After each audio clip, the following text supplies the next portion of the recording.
All right, let's go. It is time for the 2A live stream for the debate. Harris v. Trump, Trump, Trump. Oh, man, this is going to be one of those things, guys. This is going to be one of those things. So, this is the pre-show. This is the show before the show, then that comes after a show. But we're going to have some fun while we do it. As you guys are tuning in, understand, we need to hear 5x5s in the comments. Make sure audio is good, video is good. We'll do a check on the stream here in a second. We also need to make sure you guys send this out so we can spread some freedom and watch Kamala Harris potentially crash and burn. Or the opposite. We don't want that one. But we're going to see what happens together. And then afterwards is when the real fireworks start and we look at the commentary. So, as you guys get in here, we are 5x5. I love to hear it. All right, one more test here. You guys get to be part of the test, so I appreciate you. Right now, let me get this here. Tell me if you guys can hear NBC. I know, we got to do it together. Donald Trump. They might progressive Democrats and other Democrats who might be rooting for that. That is not the right strategy for the totality of this debate, because that 28% who want more information, who want to know more about her positions, that may not be what they're looking for. She has the most to gain or lose because she has 30% roughly of the electorate that's still curious. Hogan, as I bring you in here, Donald Trump, I mean, for better. All right, starting off strong. I mean, while we're here, might as well analyze that. That's a very important piece. This is coming out of the New York Times Siena poll. You guys, I'm sure, heard all about it, how the world is literally ending because the New York Times Siena said Trump's going to win, like 99.7%. Do not believe that. Make sure you vote and tell everyone you know to vote anyway. Make it 100%. Anyway, that's an interesting point because the sub-crosstabs in that poll said that 30% of the population didn't know what she was about and wanted to hear more from her, which means she can lose more population. Trump's kind of like a flat level. Anyway, that's an interesting piece. Let me get back to me real quick, so now we've confirmed everything. Okay, so if you guys are in here right now, first of all, thank you for being a freedom-loving patriot. Make sure you guys send this one out, share this one out, leave that like and subscribe button, and make sure you are not being absconded away from the YouTube algorithms, away from your freedom prescription. So make sure that doesn't happen. You have not been manipulated out of your freedom. And thank you for checking that out. And guys, what we're going to do right now is literally a little pre-show. I'm going to jump into the chat over here. We're going to start having a little conversation. I've got my coffee. I've got my water. We are in for the long haul, and we're going to watch the debate live. I'm going to flip back over just so you guys can see some movement other than seeing this amazing-looking face. It's a face for radio, I'm going to be honest. But we're going to get through it together. Of course, Jen Psaki pops up right then. So let me get over here. What do you guys think? While we're going into this, throw some questions. We got 26 minutes until it's go time. All right, so over here in the chat, if you want to know what to expect, if you want to know what to be looking for, if you just want to have some fun and ask me anything random, you totally can. We'll have a conversation, and until I see those questions, I'm just going to spitball at what's happening right now on screen. So, while you guys are doing that, understand what has to happen tonight. Similar to when we were looking at the Biden versus Trump campaign, it was Biden's mission and objective not to be dead, and then he was dead. Harris tonight can't mess up, right? The polling is already starting to slip. The Kamala honeymoon is over, effectively, and it's starting to go downhill. Now, where she's at, she can either land some serious points, regain the momentum back in her favor, or she can crash and burn through either a word salad, through a cackle attack, or just from saying something that was really dumb and light on policy. That's Harris. Now, on the other side, Trump. Trump has to avoid a few very big pitfalls. One, he can't be goaded because she's abrasive, and let's just face it, she's going to try. He can't be goaded into responding emotionally. He can't be viewed as a bully. He can't be viewed as a chauvinist pig, as they would say, and he can't be viewed as a masculine presence, basically domineering a female presence. Those are the things he cannot do. All right? Really important he doesn't do those things. If that starts to come through as a perception, I will call it out immediately, and that's going to be a problem. I can't tell him in his ear to, stop, but it is something we're going to address too. All right, let's see. Let's go over here. Face for radio. Whoa, Peter. Whoa, can't read that one. Sometimes you guys get me in trouble in these chats. Let's see here. Pray for Trump's safety. I think that's valid. Ooh, some alleged accusations here. Henry says she's already had the question, so she's plenty of time to rehearse her answers. She can have all the time she wants. Nothing can prepare her for the tempest that is Trump. And by the way, who you're looking at? Oh, halt! I want to hear this guy. I love me some Steve Kornacki because he talks data. Ow, man! I just got had, guys. Don't worry, we'll do it in a second. But going back to this. even if you had the questions ahead of time, you don't have the Trump ahead of time because, to be fair, I don't think Trump has the Trump ahead of time. So you got that going for us. Oh, man, we are sitting at almost 800 viewers in the pre-show for the show and then the post-show. I appreciate each and every one of you guys. That's just ads. All right, let's keep on going in here. Watching from Virginia, that's amazing. Oh, that's a interesting ad that just popped through. Texas, Illinois. Warren with a super chat. All right, listen. Stop reading my script. So Warren says, check out John Stossel on YouTube today. Pro-gun. That is... I'll give you guys some behind the scenes on this one. Literally, me and Katie have been analyzing and breaking that down for content tomorrow. So hang in there. Stop reading my scripts. Thank you for the hit. All right. I don't need those. Nope. That's what I thought, too. That's funny. GM2 says the same thing that I thought. It was like, it's kind of a weird place to put a still of a bunch of tampons. Anyway, whatever. Dragon drones. Okay, that's interesting. Oh, man, that's incredible.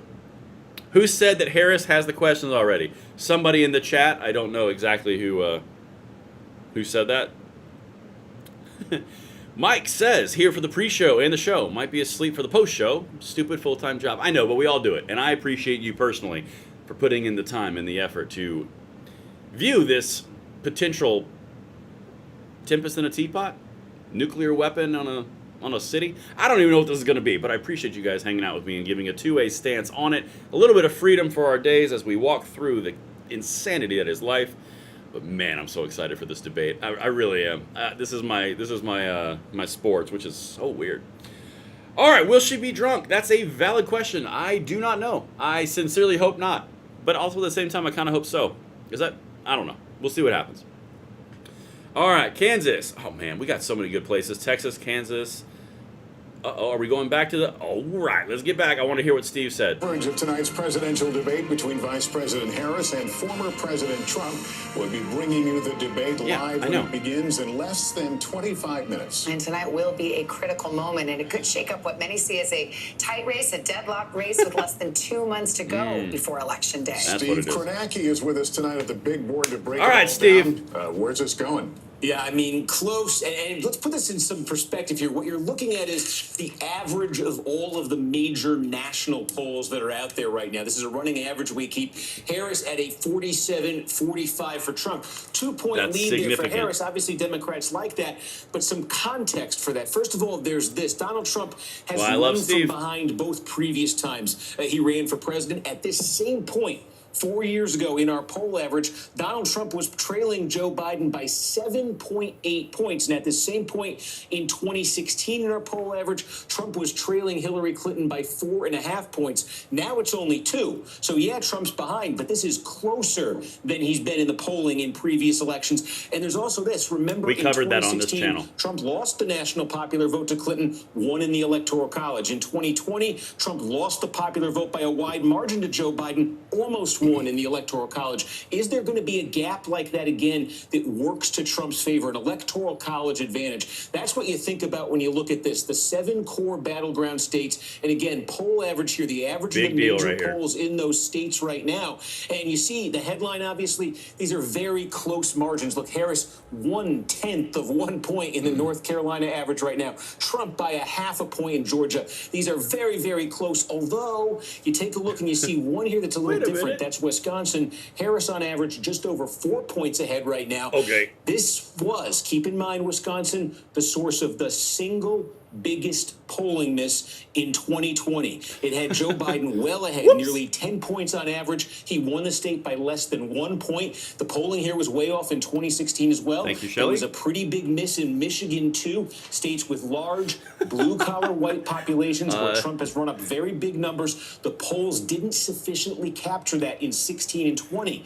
Is that going to be different Here in are the polls. They were wrong. Is there more Trump support in some of these states than it appears in the polls? That's a major question to think about as you see more numbers come out. And then you just see in this column right here, the electoral votes. Again, 7 core battleground states. Where's tonight's debate? It is in the state that is first among equals when it comes to battleground states. 19 electoral votes in Pennsylvania, more than any other. What does that mean functionally? If you're one of these campaigns and you lose Pennsylvania, mathematically, if you want to offset that, you got to win at least 2 others to make up for the 19 that you're losing out on in Pennsylvania. This is the king of the battleground states. Steve, not to bring up back memories, but we were here until Saturday, the week of the election, waiting for Pennsylvania? That's right, 11:30 Saturday morning in 2020. Oh my God, but who's counting, right?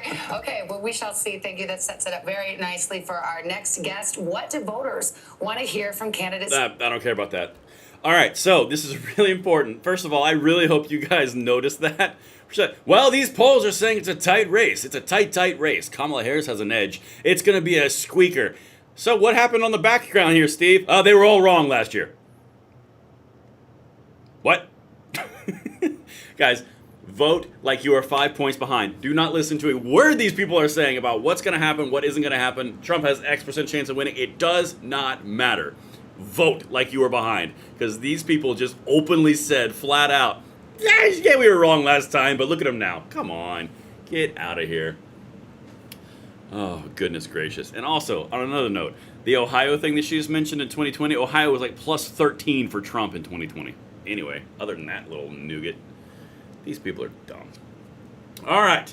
1,000 people in here. You guys are awesome. Thank you very much for tuning in. If you are just now checking it out, this is the pre-show to the show and then the post-show. So it's like a step stool of freedom. That's what we're doing right here. As you can see, we're going to be watching it from NBC. We have about 15 minutes until it's go time. Kamala Harris versus Trump. This is going to be a thing. I don't even know what's going to happen. I'm just excited. It's going to be so much fun to watch. Is she going to fold? Is he going to snap? I don't know. We'll see. Welcome to American politics in the last 10 years. All right, let me jump back over here into in some of these. Why not put it on Newsmax or Fox? I could. It doesn't really matter. The feed, I'm only chasing the feed. I've got CNN pulled as a backup too. It doesn't really matter. Let's see.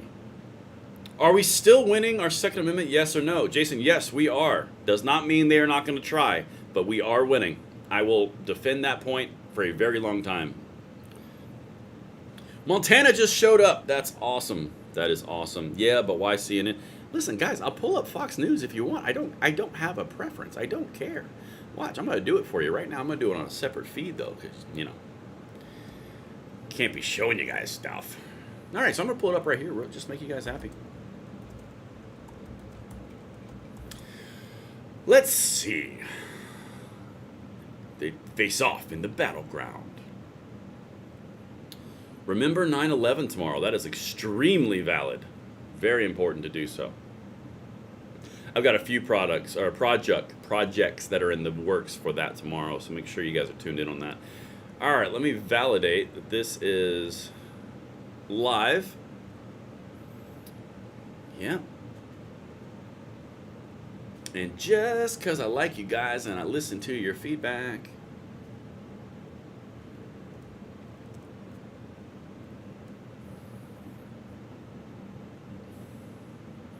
but yeah, as you can see, it don't matter. 1,000 people in here in the pre-show for the show for the post-show. I appreciate each and every one of you. While that runs, I'm going to go back over here.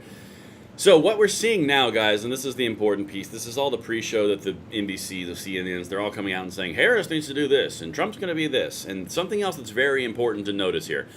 They've spent the last week and a half downplaying Harris's performance. All right, they've been playing up Trump's amazing performance. This is all coordinated. Nothing is by accident with these people. I mean, you could even look at, when Kamala Harris buys Doritos, even that looks unnatural. It's because it was scripted. Tim Walz. Oh, look, Kam, I found some Doritos. Oh my God, I love Doritos. Can you hand them to me? So sad. If you're not voting, you're not fighting for your freedom. Trudy, I like that. I like that about you, Trudy. I didn't know you were going to stream the debate. I like to surprise. I love doing these things. What are these old guys doing? All right, we got a super chat from Whitney. Thank you very much. Should we make this a hydration game where we all take a sip every time she cackles? Got mine ready. To be fair, people may die. I think there's going to be... Here's what it's going to be funny about this. This is what... It's a very good point, Whitney. Or White New York. Whatever. That person. It's either going to be the cackles come out on accident, or it's going to be this very uncomfortable holding the cackles back, but like smiling like inappropriately, like, I'm not laughing. Are you laughing? I'm not laughing. It's going to be one of those two. I really don't think it's going to be a natural interaction, because that's what you're looking for here. They're both chasing the moment, like that viral clip that people like me can take and go, ooh, yeah, or oh, no, right?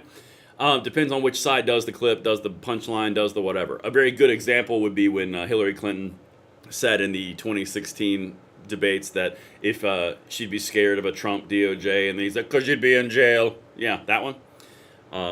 That's what they're chasing. That's what we're looking for. All right, let me go over to Fox News here. Still with the commercials, Fox News. Egregious. So that's kind of what we're chasing here, guys. Is this going to be open mic or mute mic? Dark side. That's a great question. This is going to be a muted mic. All right, listen, Fox News. You're going to make me jump over to a leftist network. Goodness gracious. Oh my. I can't do this to you people. I can't do it. All right. Oh my God. Jay says, I hope he uses her I'm speaking line. That would be incredible. Oh, that'd be so incredible. Hey, I don't want to stare at your face. Let's go. This has great potential, guys.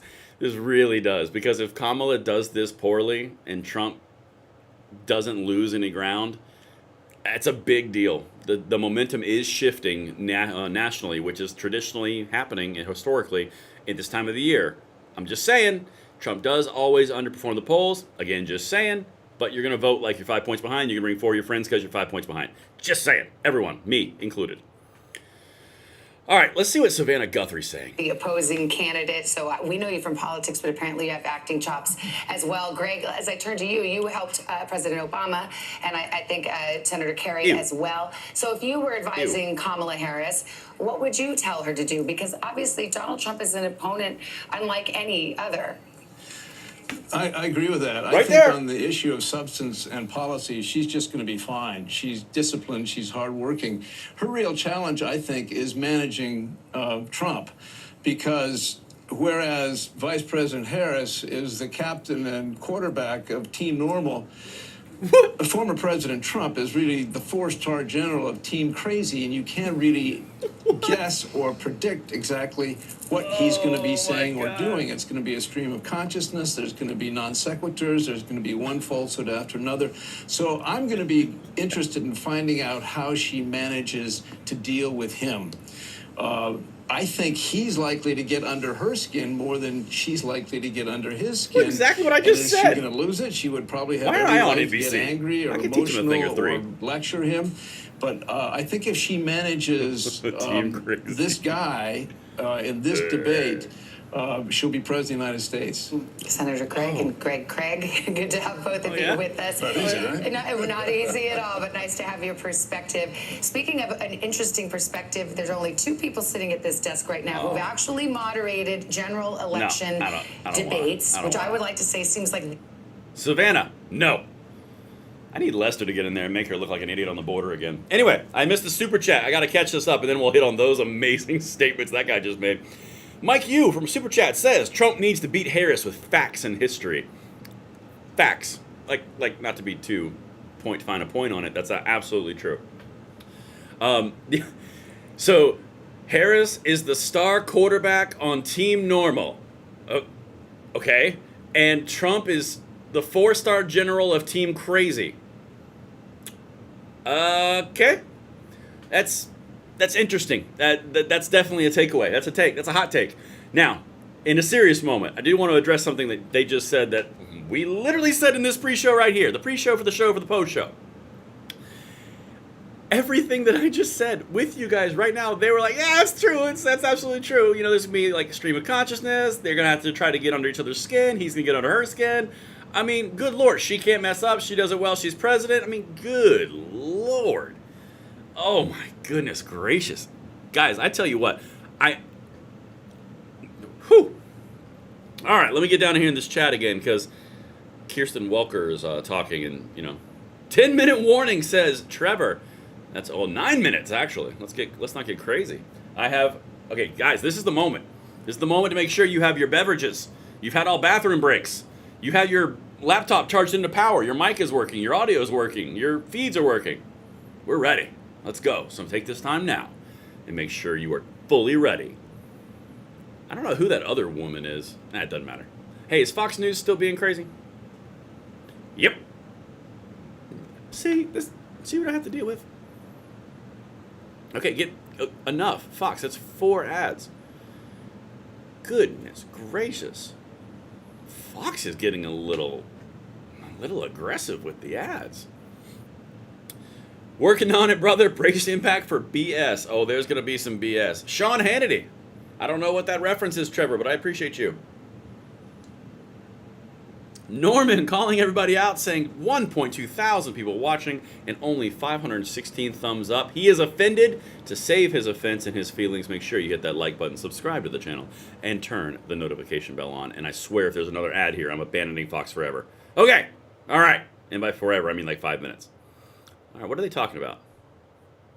Apparently nothing. Let's bring in 2 veteran campaign advisors who have plenty of insight into preparing a presidential candidate for moments like tonight. Oh, look, Karl Rove. Former George W. Bush White House advisor Karl Rove and his whiteboard.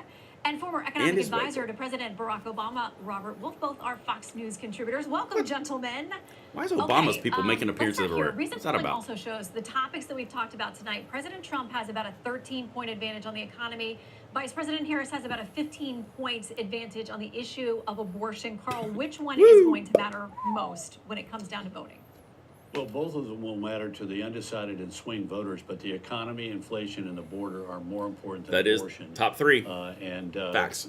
Each candidate has an advantage on a certain set of issues, and I suspect they'll be trying to play tonight to lessen their disadvantage and to expand their advantage. Okay, so Robert, what does the vice president need to do tonight? I mean, we also have a lot of numbers showing us that people aren't really sure who she is and what she stands for. That can be a place of great opportunity. We said that too? Also. Good Lord. Yeah, Shannon, I think the VP's coming in as the underdog. The spotlight's going to be on her. Today is your birthday, it's Petra? like a nationwide rock on. for her. I think she's going to need to be clear what she stands for. To your point earlier, how her experience has changed from where she was in 2019, as well as where she differs with President Biden. And she's going to have to show that there's a choice election here with really stark differences. And I agree with Carl that because no one knows that will be front and center. Okay, so Carl, you heard the sitting vice president described as the underdog here. But how much does that have to do with managing expectations? Because we've heard a lot it's all manipulation about her not being the sharpest tool in the shed and, his expectations for her tonight. What about I adjusted the volume. Hopefully that's better. Well, I'm not certain it really matters all that much, but both campaigns, every presidential campaign generally spends time lowering the expectations for itself and raising the expectations for its opponent. It's interesting in this campaign, both Harris and Biden teams agree on one thing, which is lower the expectations for Kamala Harris, which I thought was a mistake on the part of the Trump campaign. But their leader continued to insist that she was not very bright and not capable of debating. Now, one thing. So, Robert, we're going to hear, we hope, a little bit more policy-based conversation tonight. Part of that's going to be about economic plans. Shh. Okay, sorry, Shannon. This is a really important piece. You cannot, even if you're Trump, underestimate your opponent, even a little bit. The reason that I'm always saying in this election cycle is bring 4 people to vote, make sure you vote, make sure you're voting like you're 5 points behind. It's because even if you're winning by 1 point, run up the score and make them remember. I mean, like, literally, that's it. You can't expect, we'll squeak by with 1 point. It's okay. She sucks at debating and she's dumb. Well, then all of a sudden, if she comes out and she does moderate, all of a sudden, she's like the next coming of Einstein.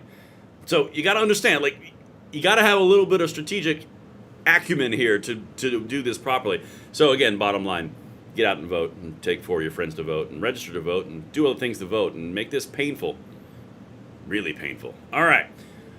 gonna be honest, I don't like that guy. I didn't like that guy's vibes. I don't know. What would Kirsten say? Let's get back to her. Question for the candidates. And there is a question of how much tonight, as we bring it back to what we're going to see in just about 11 minutes from now, is how Hallie much Jackson. will Vice President That's who it Harris is. fact check former President Trump and vice versa, although it is clear we know from All right, we're gonna have to skip forward because I wasted a lot of time.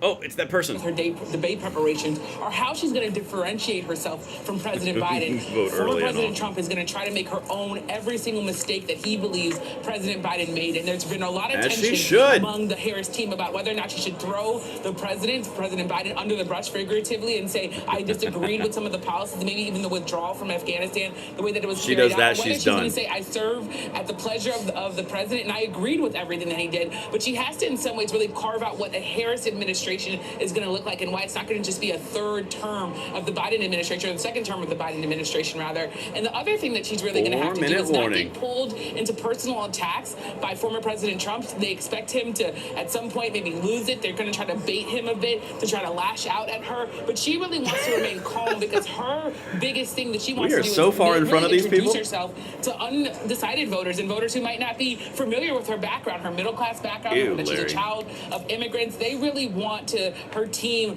really make sure that she defines herself. So that's also a big challenge that I'll be watching for, how she does that. Back to you. All right, Amish, thank you so much. And let's turn now to NBC's Dasha Burns, who covers the Trump campaign and joins us now. What are you hearing from the Trump campaign about the preparations tonight? Well, look, Savannah, you've heard the former president say time and again that he does not do traditional debate prep, that campaigning is his prep. But we are told by sources that over the last few days, he has been hunkered down at Mar-a-Lago. He's been doing extensive policy sessions. And watch for him to do two things tonight, two things that his campaign wants him to do. Number one, tie Vice President Harris to President Biden, make her own what's going on with the economy, what's going on with immigration. And number two, remind voters some of the positions she took back in 2020 when she was running for president that were left of center. Try to paint her as simply too liberal for those moderate swing voters in places like the suburbs of Philadelphia. Of course, that is the plan. That is what the campaign wants. But it's all going to be about the execution in the moment, especially if Harris tries to bait the former president into an outburst. Savannah. All right, Dasha, thank you. Let's bring back Kristen Welker and Hallie Jackson. I want to talk about how the vice president has cast herself in this campaign as the prosecutor. I don't care about that. When it goes live in 2 minutes, again, 2-minute warning. We will fully dive into everything that's going on. I can only take so much of the left. I'm gonna be in small doses. I can do it like a prophylactic, but I can't do it in large doses. It just kills me. All right, especially on live internet where I can't say all the things I want to say. So, beautiful people, we have about a minute and a half. Make sure your bathroom breaks are taken care of. Your hands and arms are inside the vehicle at all times. You've got your audio turned up. Your earbuds are charged. Anything and everything you need. Make sure your chargers are available because we are going, as one of the people just said, we're going to watch the football game with the QB star Kamala Harris on Team Normal versus the 4-star general crazy team. These people are so just in the tank, man. It's so crazy. Oh, man. All right, let me get over here and make sure you guys got all this. All this border crap is on her. It is absolutely. She is not squeaking away from that one. That's like the 8th person that said something. This is only coffee. It's not Irish. It's English? I don't even know. It's normal? I don't know. It's normal. It doesn't have anything else in it. Now, this one right here is just water. Only water. With a hint of flavor. But we are ready.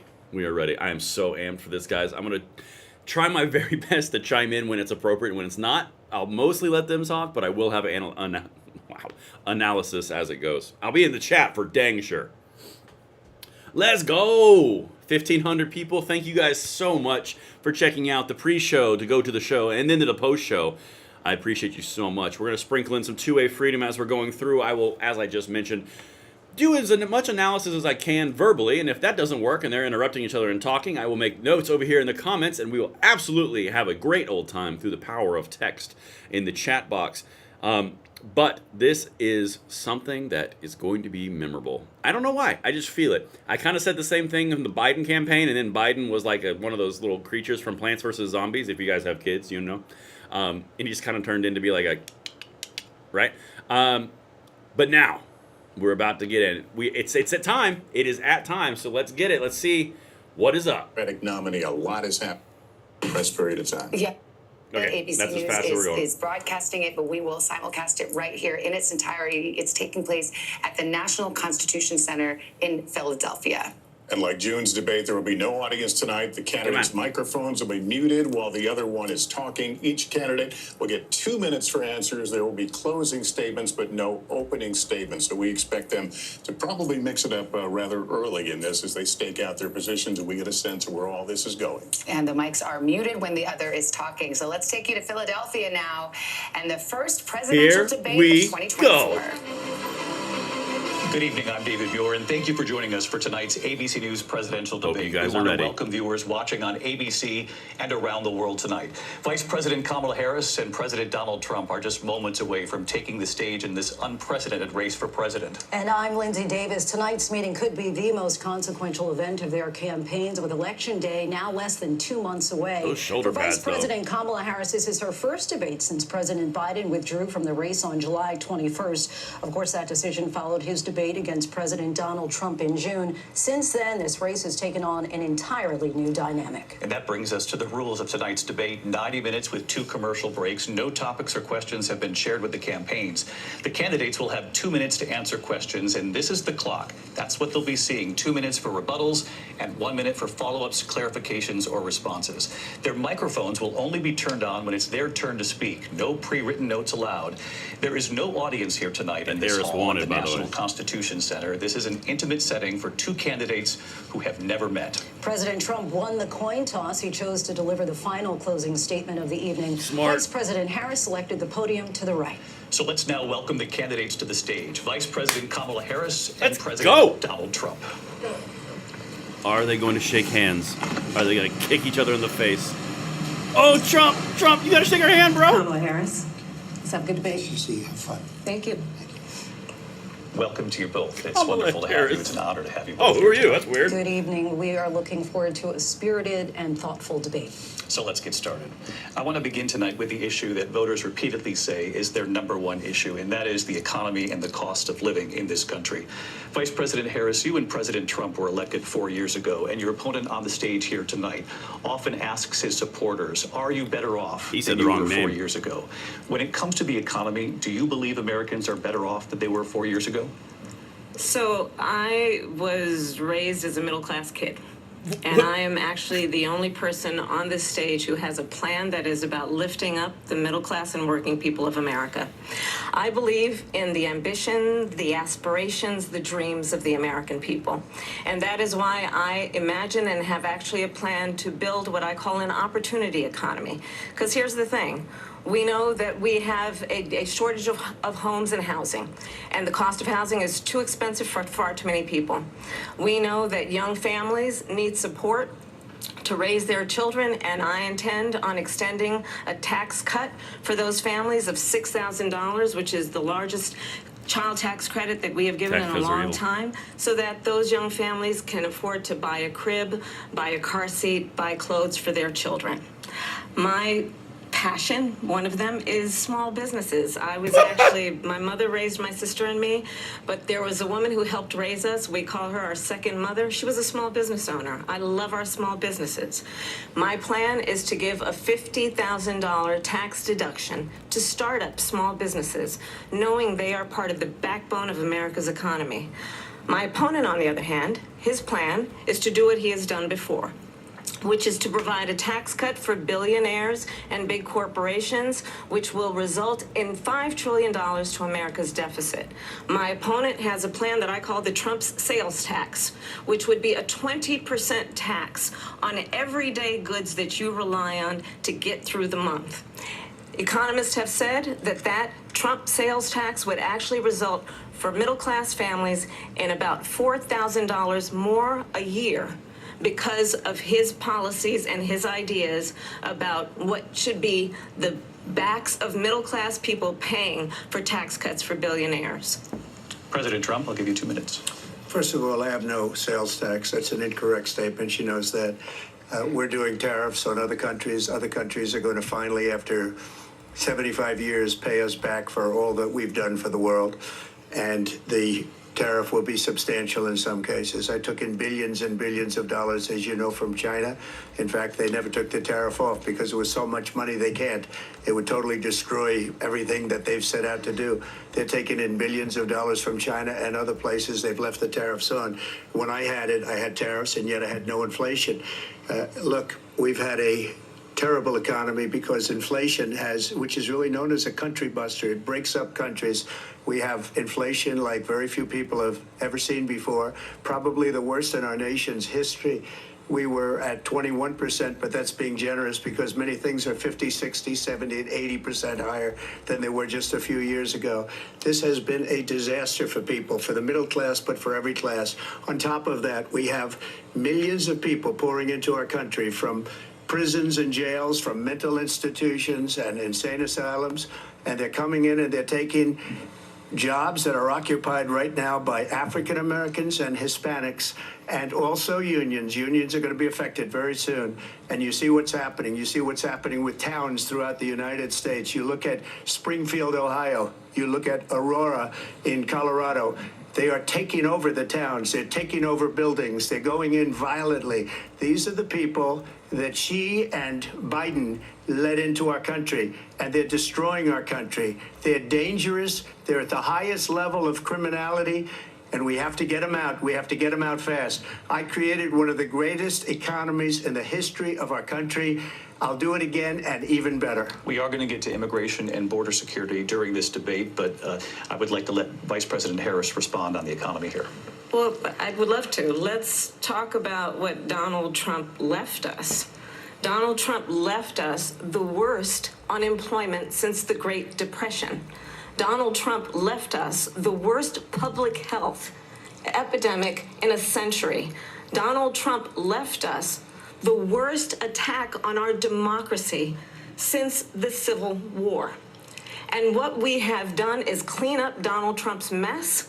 What we have done and what I intend to do is build on what we know are the aspirations and the hopes of the American people. But I'm going to tell you on this debate tonight, you're going to hear from the same old tired playbook, a bunch of lies, grievances, and name-calling. What you're going to hear tonight is a detailed and dangerous plan called Project 2025 that the former president intends on implementing if he were elected again. I believe very strongly that the American people want a president who understands the importance of bringing us together, knowing we have so much more in common than what separates us. And I pledge to you to be a president for all Americans. That sounds familiar. To respond. Number one, I have nothing to do, as you know, and as she knows better than anyone, I have nothing to do with Project 2025. That's out there. I haven't read it. I don't want to read it purposely. I'm not going to read it. This was a group of people that got together. They came up with some ideas, I guess some good, some bad, but it makes no difference. I have nothing to do. Everybody knows I'm an open book. Everybody knows what I'm going to do. Cut taxes very substantially and create a great economy like I did before.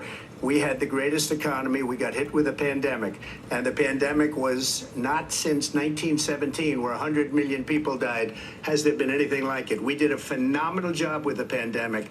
We handed them over a country where the economy and where the stock market was higher than it was before the pandemic came in. Nobody's ever seen anything like it. We made ventilators for the entire world. We got gowns, we got masks, we did things that nobody thought possible. And people give me credit for rebuilding the military. They give me credit for a lot of things, but not enough credit for the great job we did with the pandemic. But the only jobs they got were bounce back jobs. These were jobs bounced back, and it bounced back and it went to their benefit. But I was the one that created them. They know it, and so does everybody else. Vice President Harris, I'll let you respond. So Donald Trump has no plan for you. And when you look at his economic plan, it's all about tax breaks for the richest people.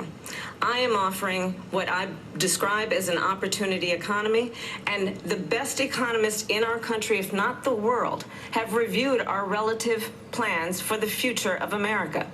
What Goldman Sachs has said is that Donald Trump's plan would make the economy worse. Mine would strengthen the economy. What the Wharton School has said is Donald Trump's plan would actually explode the deficit. 16 Nobel laureates have described his economic plan as something that would increase inflation and by the middle of next year would invite a recession. You just have to look at where we are and where we stand on the issues. And I'd invite you to know that Donald Trump actually has no plan for you because he is more interested in defending himself than he is in looking out for you. It's just a soundbite. They gave her that to say. Look, I went to the Wharton School of Finance, and many of those professors, the top professors, think my plan is a brilliant plan. It's a great plan. It's a plan that's going to bring up our worth, our value as a country. It's going to make people want to be able to go and work and create jobs and create a lot of good, solid money for our country. Just to finish off, she doesn't have a plan. She copied Biden's plan, and it's like 4 sentences, like run, spot, run. 4 sentences that are just, oh, we'll try and lower taxes. She doesn't have a plan. Take a look at her plan. She doesn't have a plan. Mr. President, I do want to drill down on That something was you good. both brought up. The Vice President brought up your tariffs. You responded, and let's drill down on this because your plan is what she calls is essentially a national sales tax. Your proposal calls for tariffs, as you pointed out here, on foreign imports across the board. You recently said that you might double your plan, imposing tariffs up to 20% on goods coming into this country. As you know, many economists say that with tariffs at that level, costs are then passed on to the consumer. Vice President Harris has argued it'll mean higher prices on gas, food, clothing, medication, arguing it costs the typical family nearly $4,000 a year. Do you believe Americans can afford higher prices because of tariffs? They're not going to have higher prices. What's going to have and who's going to have higher prices is China and all of the countries that have been ripping us off for years. I was the only president ever. China was paying us hundreds of billions of dollars, and so were other countries. And, you know, if she doesn't like them, they should have gone out and they should have immediately cut the tariffs. But those tariffs are there 3.5 years now under their administration. We are going to take in billions of dollars, hundreds of billions of dollars. I had no inflation, virtually no inflation. They had the highest inflation perhaps in the history of our country because I've never seen a worse period of time. People can't go out and buy cereal or bacon or eggs or anything else. The people of our country are absolutely dying with what they've done. They've destroyed the economy. And all you have to do is look at a poll. The polls say 80 and 85 and even 90% that the Trump economy was great, that their economy was terrible. Vice President Harris, I do want to ask for your response. And you heard what the president said there, because the Biden administration did keep a number of the Trump tariffs in place. So how do you respond? Well, let's be clear that the Trump administration resulted in a trade deficit, one of the highest we've ever seen in the history of America. He invited trade wars. You want to talk about his deal with China? What he ended up doing is under Donald Trump's presidency, he ended up selling American chips to China to help them improve and modernize their military, basically sold us out, when a policy about China should be in making sure the United States of America wins the competition for the 21st century, which means focusing on the details of what that requires, focusing on relationships with our allies, focusing on investing in American-based technology so that we win the race on AI, on quantum computing, focusing on what we need to do to support America's workforce so that we don't end up having on the short end of the stick in terms of workers' rights. But what Donald Trump did, let's talk about this, with COVID, is he actually thanked President Xi for what he did during COVID. Look at his tweet. Thank you, President Xi, exclamation point, when we know that Xi was responsible for lacking and not giving us transparency about the origins of COVID. President Trump, I'll let you respond. First of all, they bought their chips from Taiwan. We hardly make chips anymore because of philosophies like they have and policies like they have. I don't say her because she has no policy. Everything that she believed 3 years ago and 4 years ago is out the window. She's going to my philosophy now. In fact, I was going to send her a MAGA hat. She's gone to my philosophy. But if she ever got elected, she'd change it. And it will be the end of our country. She's a Marxist. Everybody knows she's a Marxist. Her father's a Marxist professor in economics, and he taught her well. This is dangerous. But when you look at what she's done to our country, and when you look at these millions and millions of people that are pouring into our country monthly, where it's, I believe, 21 million people, not the 15 that people say, and I think it's a lot higher than the 21. That's bigger than New York State pouring in. And just look at what they're doing to our country. They're criminals. Many of these people coming in are criminals. And that's bad for our economy, too. You know, you mentioned before, we'll talk about immigration later. Well, bad immigration is the worst thing that can happen to our economy. They have, she has destroyed our country with policy that's insane. Almost policy that you'd say they have to hate our country. President Trump, thank you. Lindsay? I want to turn to the issue of abortion. President Trump, you've often touted that you were able to kill Roe v. Wade. Last year, you said that you were proud to be the most pro-life president in American history. Then last month, you said that your administration would be great for women and their reproductive rights. In your home state of Florida, you surprised many with regard to your 6-week abortion ban because you initially had said that it was too short. And you said, quote, I'm going to be voting that we need more than 6 weeks. But then the very next day, you reversed course and said you would vote to support the 6-week ban. Vice President Harris says that women shouldn't trust you on the issue of abortion because you've changed your position so many times. Therefore, why should they trust you? Well, the reason I'm doing that vote is because the plan is, as you know, the vote is, they have abortion in the 9th month. They even have, and you can look at the governor of West Virginia, the previous governor of West Virginia, not the current governor, who's doing an excellent job, but the governor before, he said the baby will be born and we will decide what to do with the baby. In other words, we'll execute the baby. And that's why I did that, because that predominates, because they're radical. The Democrats are radical in that. And her vice presidential pick, which I think was a horrible pick, by the way, for our country, because he is really out of it. But her vice presidential pick says abortion in the 9th month is absolutely fine. He also says execution after birth. It's an execution, no longer abortion, because the baby is born, is okay. And that's not okay with me, hence the vote. But what I did is something for 52 years. They've been trying to get Roe v. Wade into the states.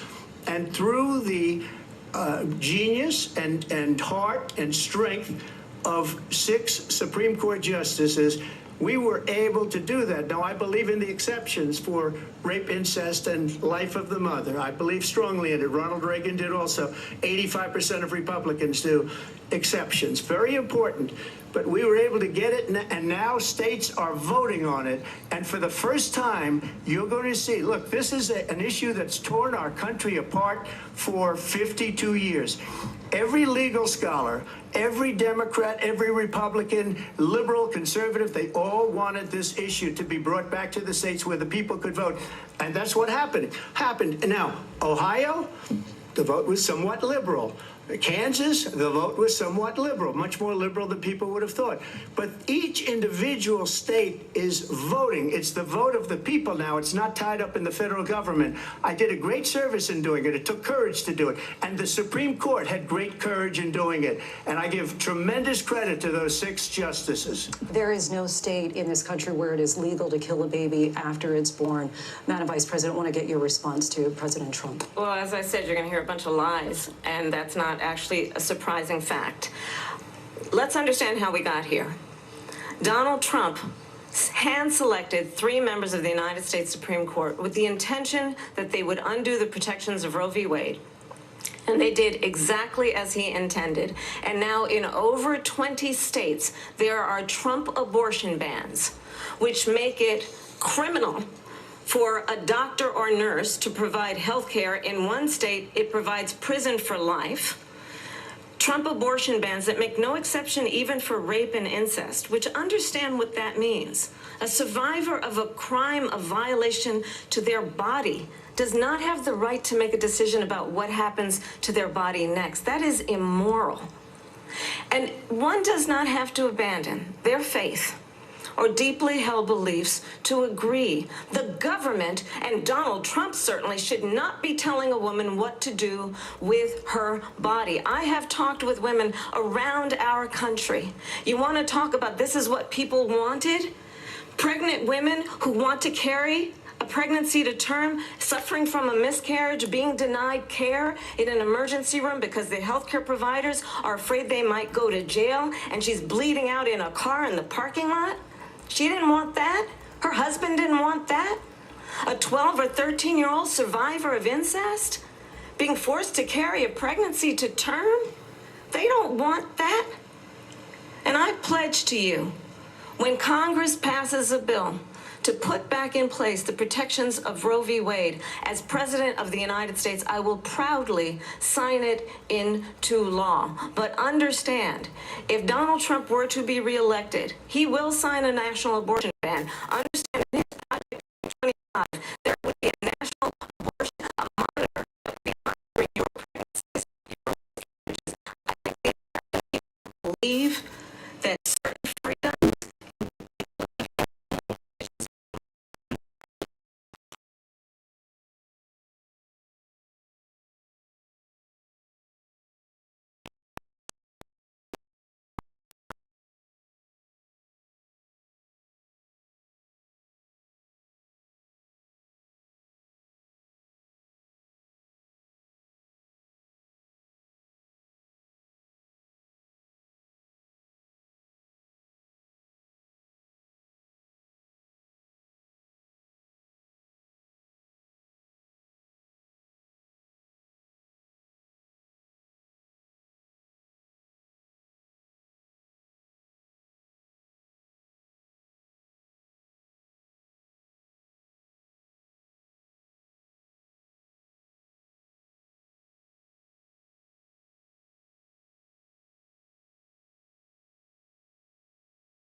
for free, but they were saying it's the same way that they talked about that they talk about abortion. But if I could just get a yes or no, because your running mate, J.D. Vance, has said that you would veto it if it did come to your desk. Well, all right, excellent. excellent. With, Thank you for the heads up, guys. J.D., and I don't mind if he has a certain view, but I think he was speaking for me, but I really didn't.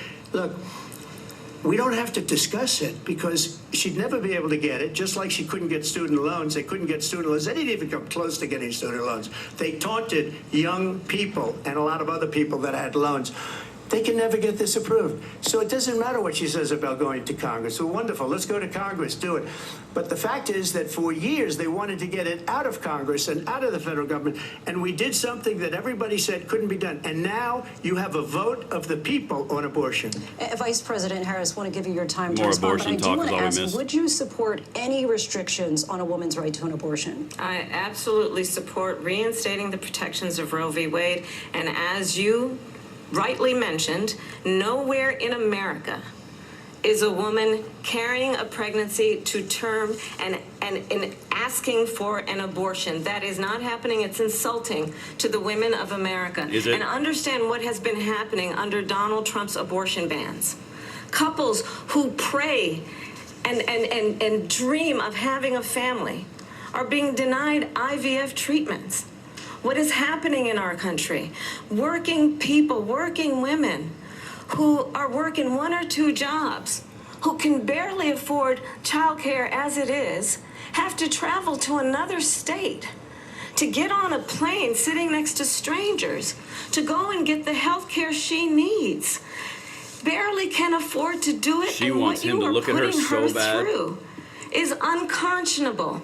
And the people of America have not, the majority of Americans believe in a woman's right to make decisions about her own body.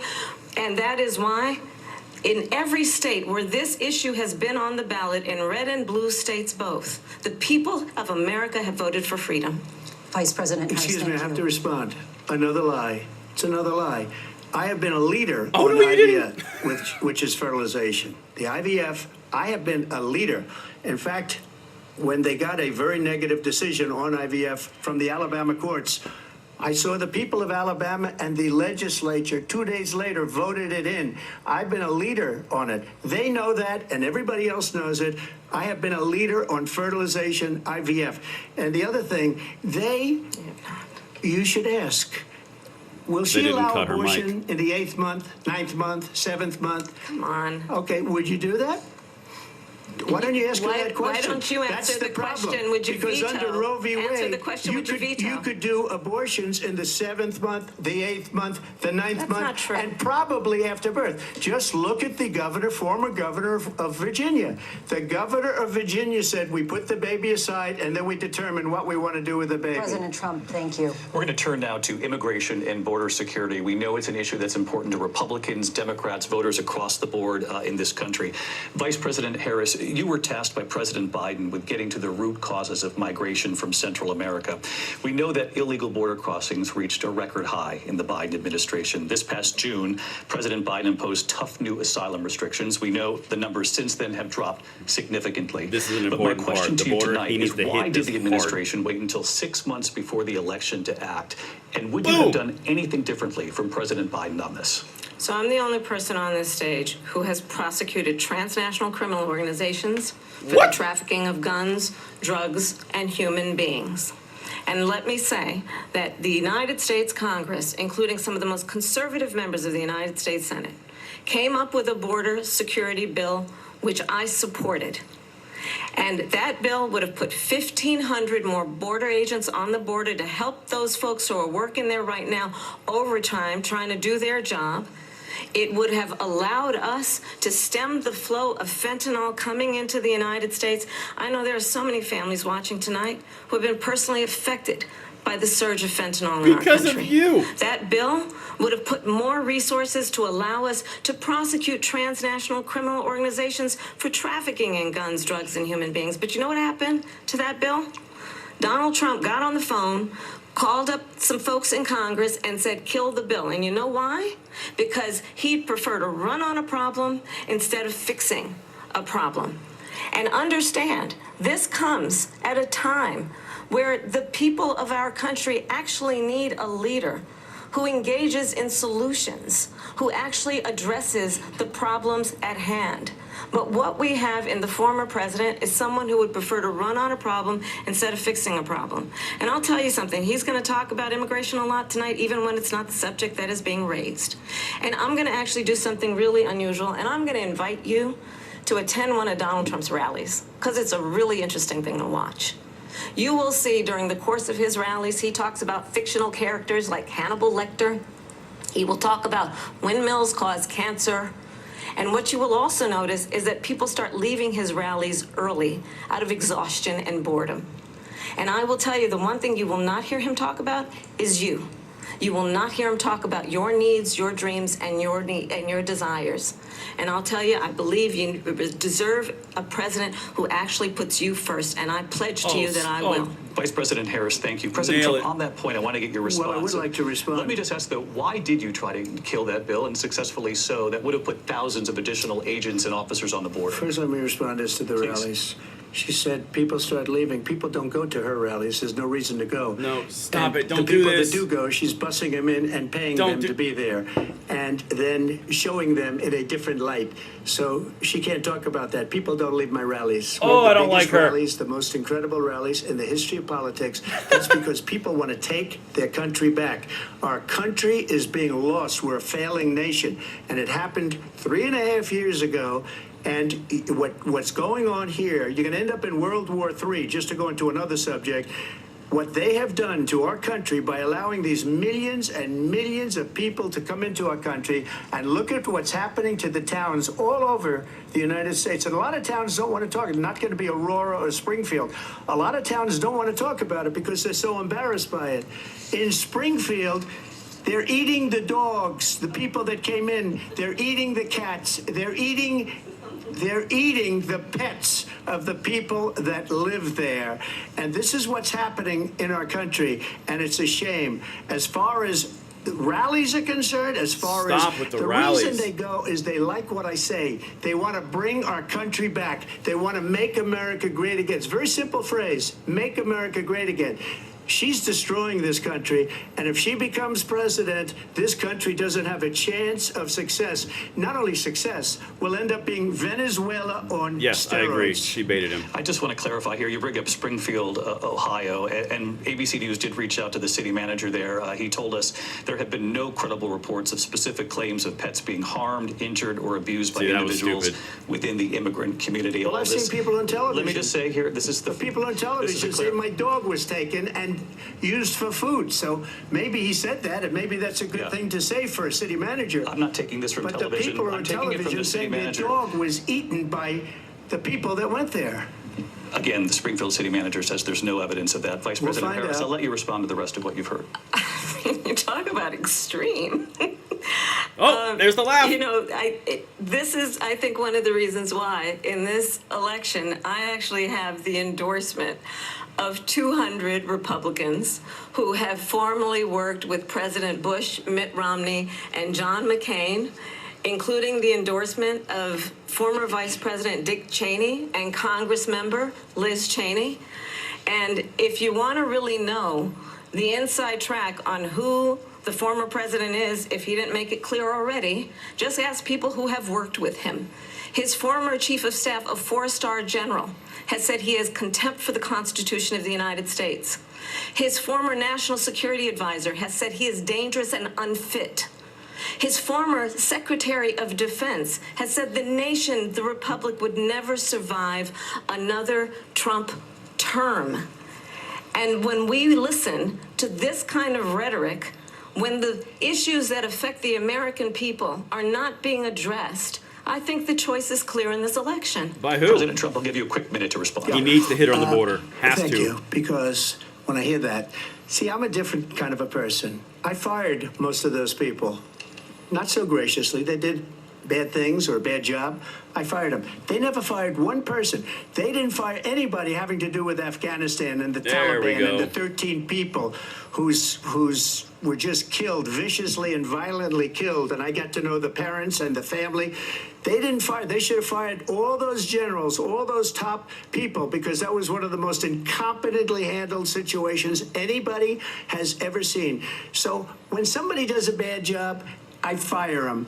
And you take a guy like Esper. He was no good. I fired him. So he writes a book. Another one writes a book. Because with me, they can write books. With nobody else can they. But they have done such a poor job, and they never fire anybody. Look at the economy. Look at the inflation. They didn't fire any of their economists. They have the same people. That's a good way not to have books written about you. But just to finish, I got more votes than any Republican in history by far. Don't do this. In fact, I got more votes than any president, sitting president, in history by far. No.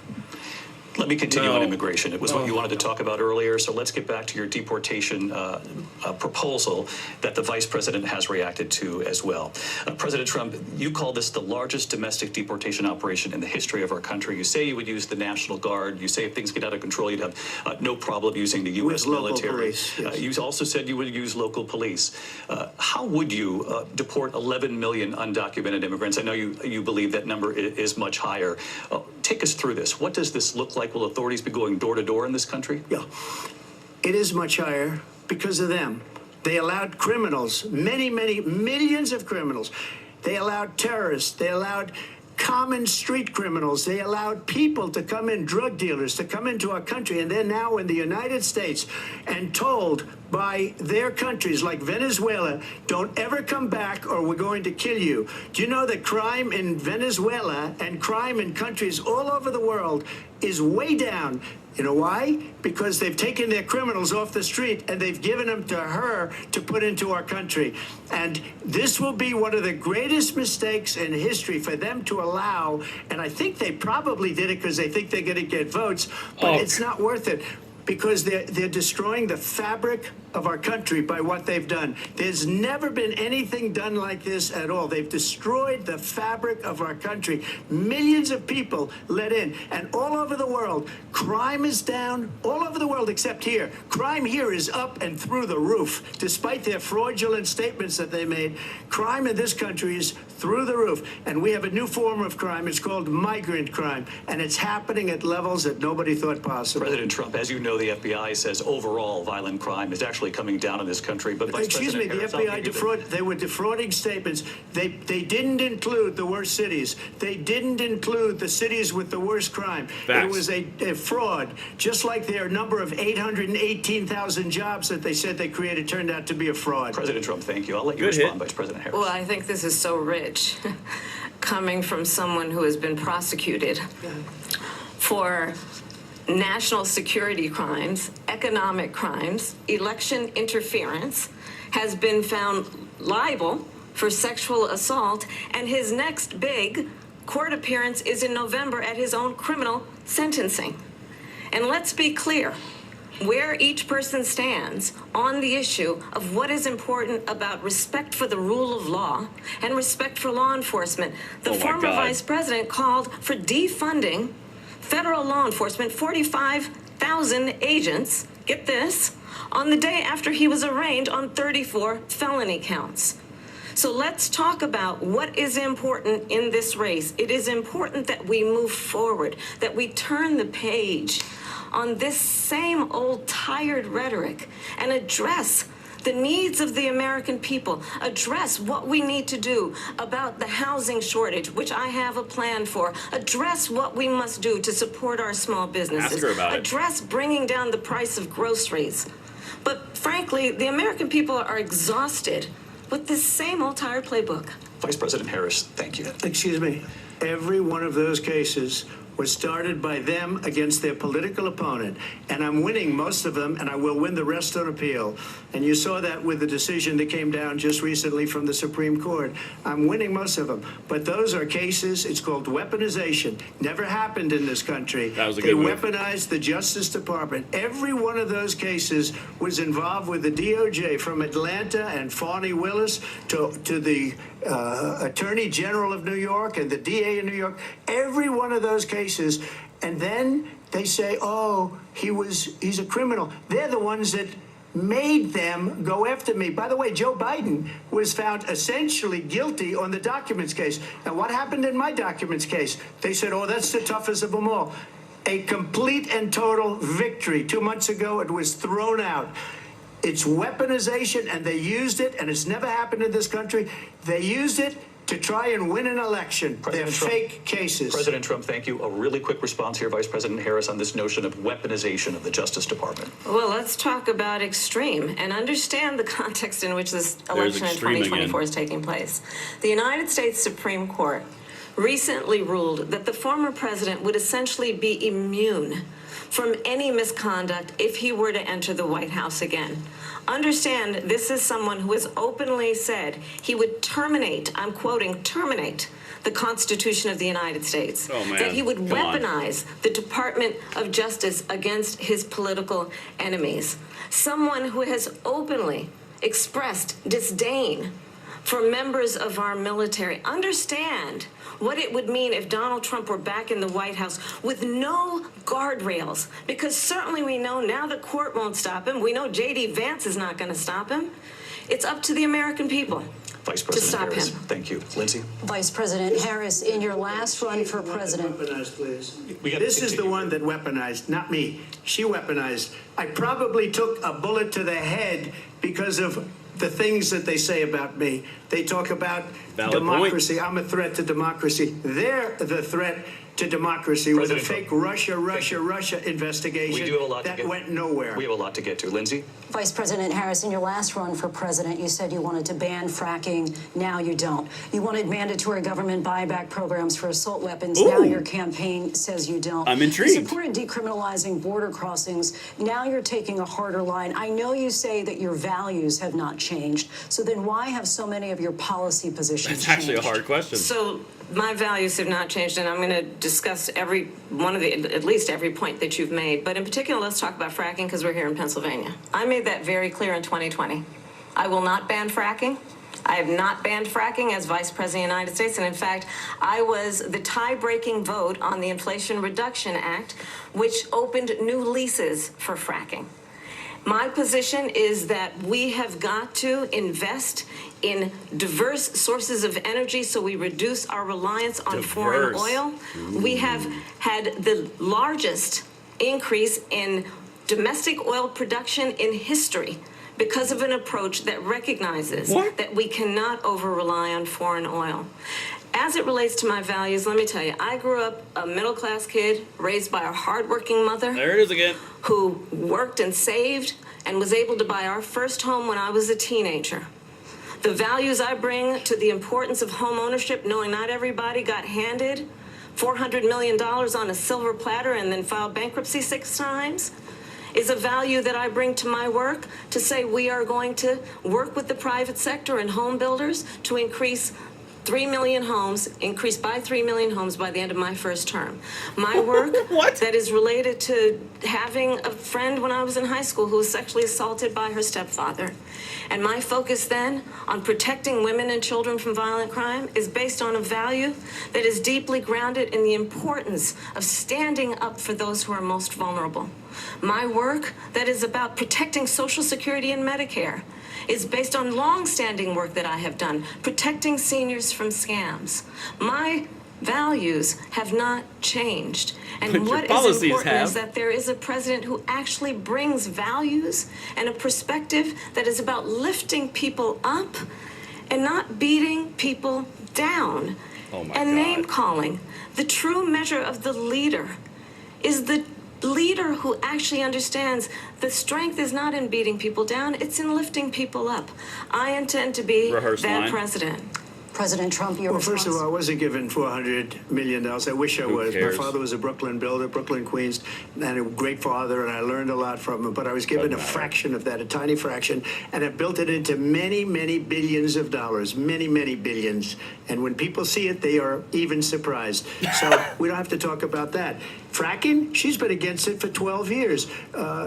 Defund the police. She's been against that forever. It is true. She gave all that stuff up. It's on camera. Very wrongly, very horribly, and everybody's laughing at it, okay? They're all laughing at it. She gave up at least 12 and probably 14 or 15 different policies. Like, she was big on defund the police. In Minnesota, she went out, wait a minute, I'm talking now. Boom! If you don't mind, please. Does that sound familiar? Oh, God! Oh. She went out in Minnesota and wanted Who to called let it in the criminals chat? that Someone killed called that in the people, chat. That burned down Minneapolis. She went out and raised money to get them out of jail. She did things that nobody would ever think of. Now she wants to do transgender operations on illegal aliens that are in prison. This is a radical left liberal that would do this. She wants to confiscate your guns, and she will never allow fracking in Pennsylvania. If she won the election, fracking in Pennsylvania will end on day one. Just to finish, one important in my opinion. So I got the oil business going like nobody has ever done before. When they took over, they got rid of it, started getting rid of it, and the prices were going up the roof. They immediately let these guys go to where they were. I would have been 5 times, 4 times, 5 times higher, because you're talking about 3.5 years ago.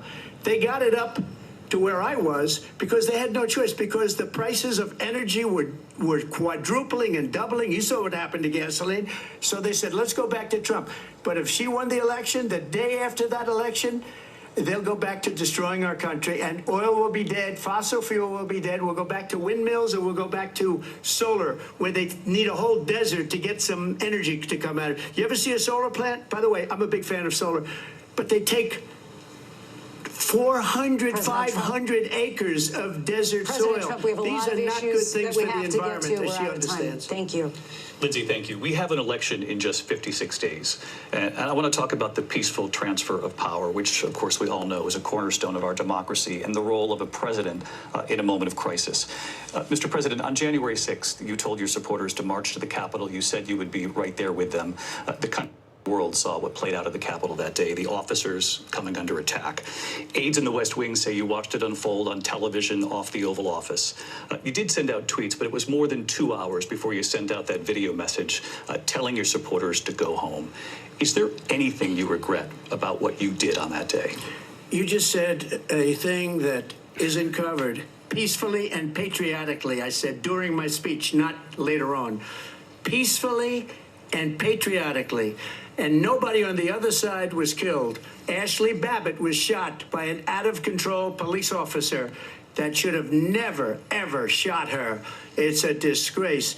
But we didn't do this group of people that have been treated so badly. I ask, what about all the people that are pouring into our country and killing people that she allowed to pour in? She was the border czar, remember that. She was the border czar. She doesn't want to be called the border czar because she's embarrassed by the border. In fact, she said at the beginning, oh, I'm surprised you're not talking about the border yet. That's because she knows what a bad job they've done. What about those people? When are they going to be prosecuted? When are these people from countries all over the world, not just South America? They're coming in from all over the world, David, all over the world, and crime rates are down all over the world because of it. But let me just when are those, David, when are those people going to be prosecuted? When are the people that burned down Minneapolis going to be prosecuted? Or in Seattle, they went into Seattle, they took over a big percentage of the city of Seattle. When are those people going to be prosecuted? But let me just ask you. You might ask her that question. You were the president. You were watching it unfold on television. It's a very simple question as we move forward toward another election. Is there anything you regret about what you did on that day? Yes, sir. I had nothing to do with that other than they asked me to make a showed up for a speech. I said, I think it's going to be big. I went to Nancy Pelosi and the mayor of Washington, D.C., and the mayor put it back in writing, as you know. I said, you know, this is going to be a very big rally or whatever you want to call it. And again, it wasn't done by me. It was done by others. I said, I'd like to give you 10,000 National Guard or soldiers. They rejected me. Nancy Pelosi rejected me. It was just 2 weeks ago. Her daughter has a tape of her saying she is fully responsible for what happened. They want to get rid of that tape. It would have never happened if Nancy Pelosi and the mayor of Washington did their jobs. I wasn't responsible for security. Nancy Pelosi was responsible. She didn't do her job. The question was about you as president, not about former Speaker Pelosi, but I do want Vice President Harris to respond here. I was at the Capitol on January 6th. I was the vice president-elect. I was also an acting senator. I was there. And on that day, the President of the United States incited a violent mob to attack our nation's capital, to desecrate our nation's capital. On that day, 140 law enforcement officers were injured, and some died. And understand, the former president has been indicted and impeached for exactly that reason. But this is not an isolated situation. Let's remember where there was a mob of people carrying tiki torches, spewing anti-Semitic hate. And what did the president then at the time say? There were fine people on each side. Oh, God. Let's remember that when it came to the Proud Boys, a militia, the president said, the former president said, stand back and stand by. So for everyone watching who remembers what January 6th was, I say, we don't have to go back. This is a big lie. Let's not go back. We're not going back. It's time to turn the page. And if that was a bridge too far for you, well, there is a place in our campaign for you to stand for country, to stand for our democracy, to stand for rule of law, and to end the chaos, and to end the approach that is about attacking the foundations of our democracy because you don't like the outcome. And be clear on that point. Donald Trump, the candidate, has said in this election there will be a bloodbath if this and the outcome of this election is not to his liking. Let's turn the page on this. Let's not go back. Let's chart a course for the future and not go backwards to the past. Let me just follow up here. It was a different term, and it was a term that related to energy because they have destroyed our energy business. That was where bloodbath was. Also, on Charlottesville, that story has been, as you would say, debunked. Laura Ingraham, Sean Hannity, Jesse, all of these people, they covered it. If they go an extra sentence, they will see it was perfect. It was debunked in almost every newspaper, but they still bring it up, just like they bring 2025 up. They bring all of this stuff up. I ask you this, you talk about the Capitol. Why are we allowing these millions of people to come through on the southern border? How come she's not doing anything? And I'll tell you what I would do, and I would be very proud to do it. I would say we would both leave this debate right now. I'd like to see to Washington, D.C. during this debate, because we're wasting a lot of time. Go down to, because she's been so bad, it's so ridiculous. Go down to Washington, D.C. and let her sign a bill to close up the border, because they have the right to do it. They don't need bills. They have the right to do it. The President of the United States, you'll get him out of bed, you'll wake him up at 4 o'clock in the afternoon, you'll say, come on down to the office, let's sign a bill. If he signs a bill that the border is closed, all he has to do is say it to the Border Patrol, who are phenomenal.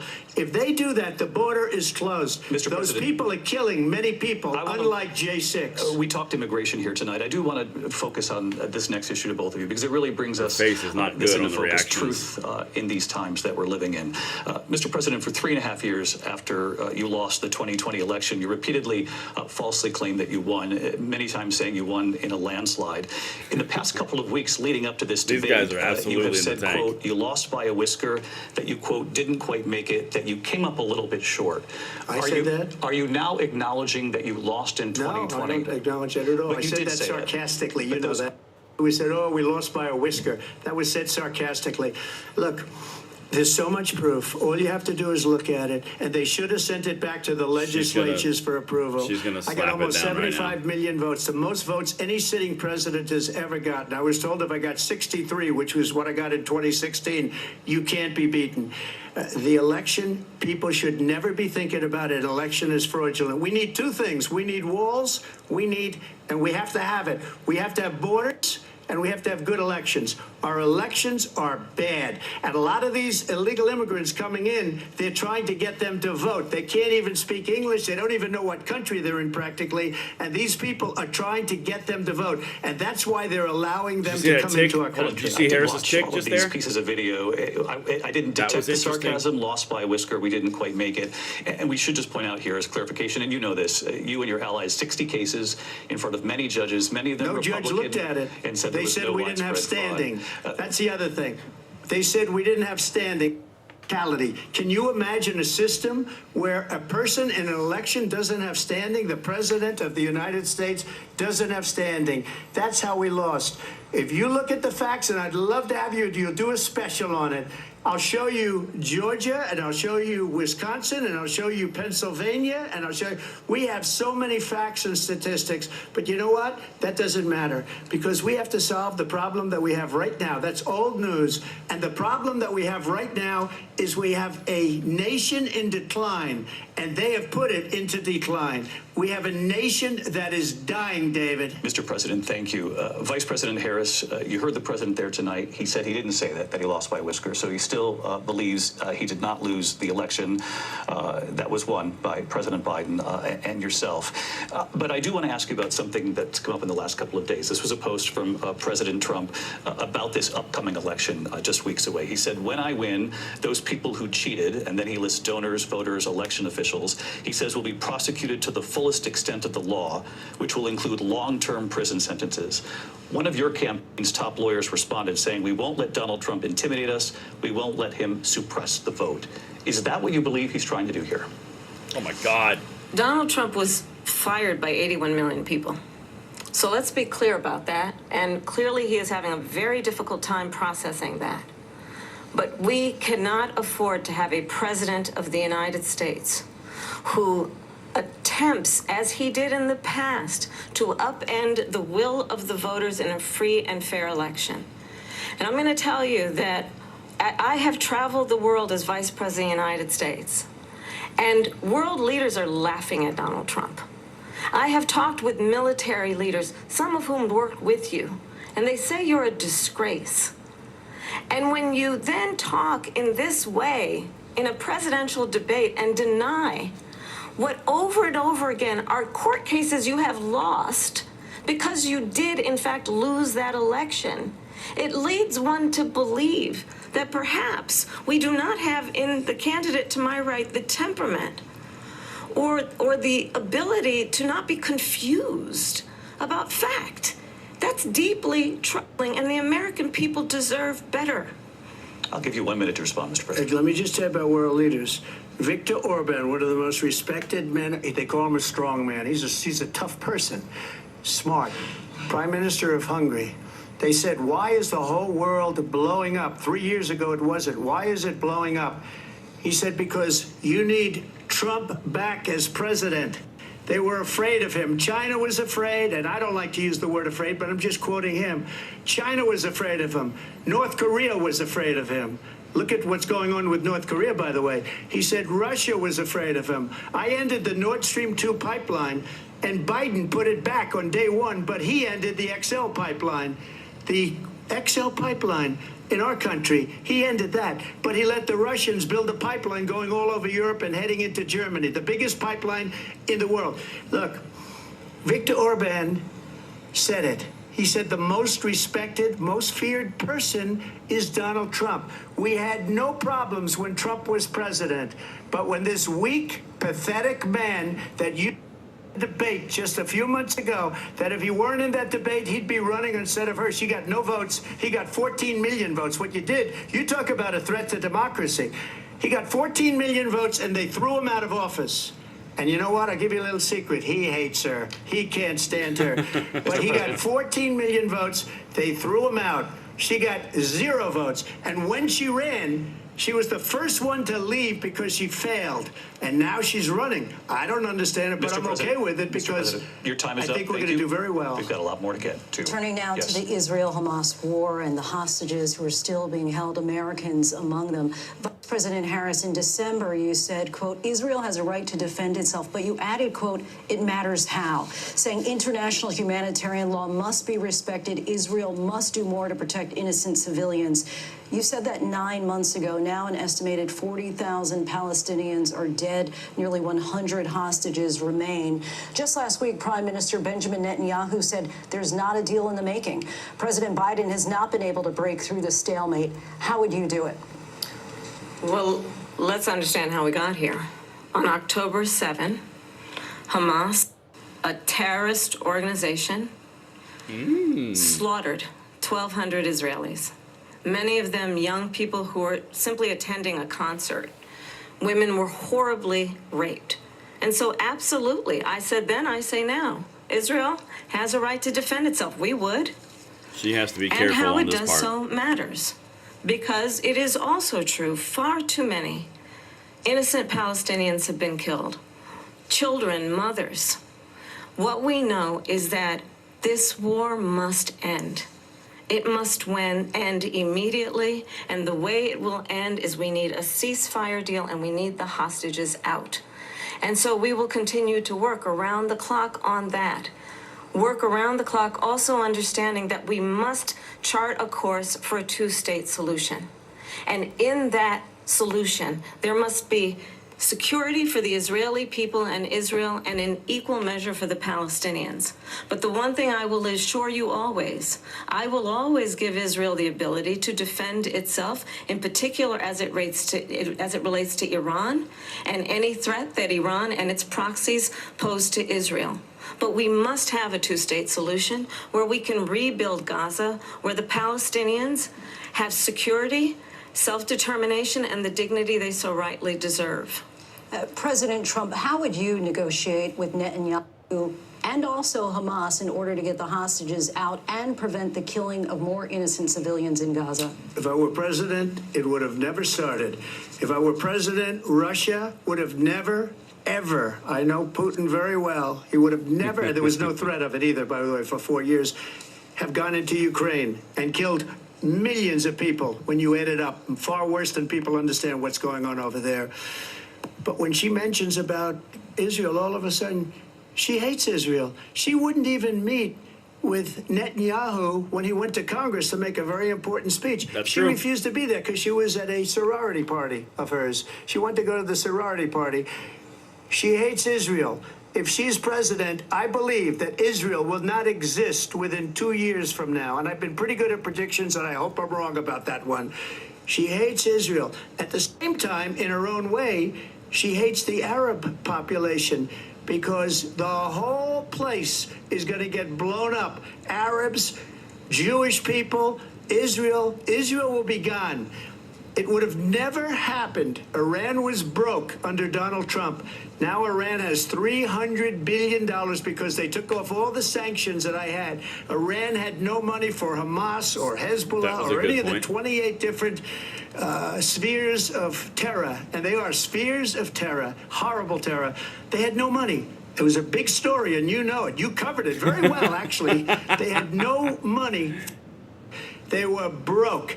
Now they're a rich nation, and now what they're doing is they're spreading that money around. No, Tim, Look stop at what's happening with the Houthis and Yemen. Look at what's going on in the Middle East. This would have never happened. I will get that settled and fast, and I'll get the war with Ukraine and Russia ended. If I'm president-elect, I'll get it done before even becoming president. Vice President Harris, he says you hate Israel. That's absolutely true. I have my entire career and life supported Israel and the Israeli people. He knows that.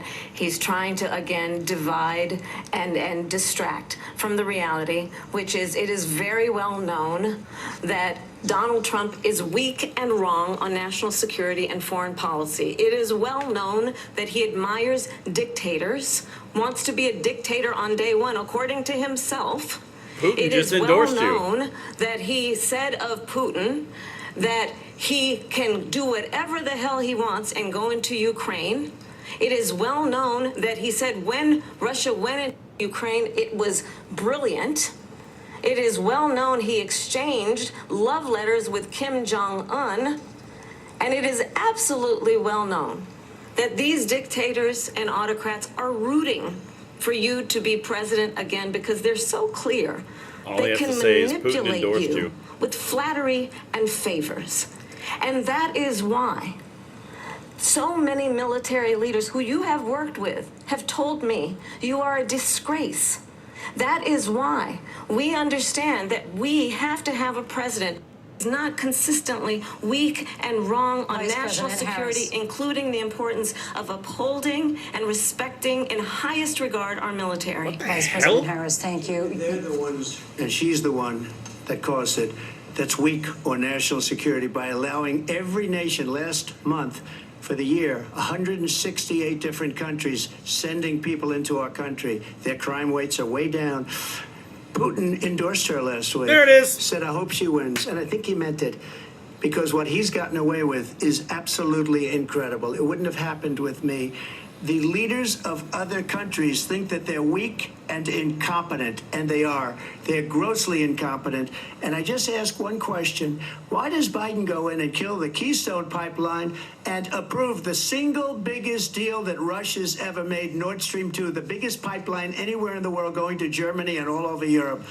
Because they're weak and they're ineffective. And Biden, by the way, President gets paid Trump, a lot of money. Thank you. We have a lot of issues to get to. I'm glad they cut him off on that one. That would have This sucked. historic ABC News presidential debate from the National Constitution Center right here in Philadelphia. Back in a moment.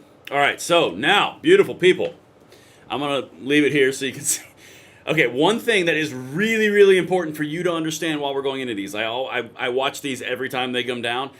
She is trying to goad him by facing with her whole body, staring at him, calling him pathetic, calling him weak. She's calling him these names in order to get an emotional reaction. If he turns and faces her, that's the clip she wants. She wants the man attacking a woman vibe. That's what they're chasing. She spent the first half doing that. And let me know in the chat, and I'll get in here in a second, but let me know in the chat if you guys noticed that too.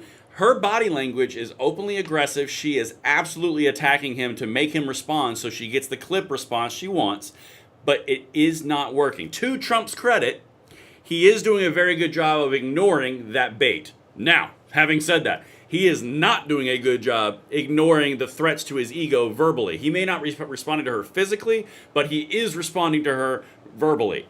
He needs to lock that down.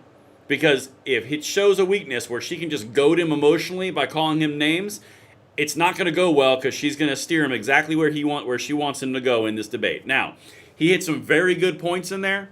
He tied back to the border a significant amount of times. He went after the weakness of foreign policy. He went after the economy. He went after inflation. He hit her on all the points.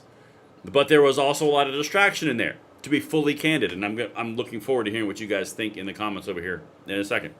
Now, on her side, these are just my takes.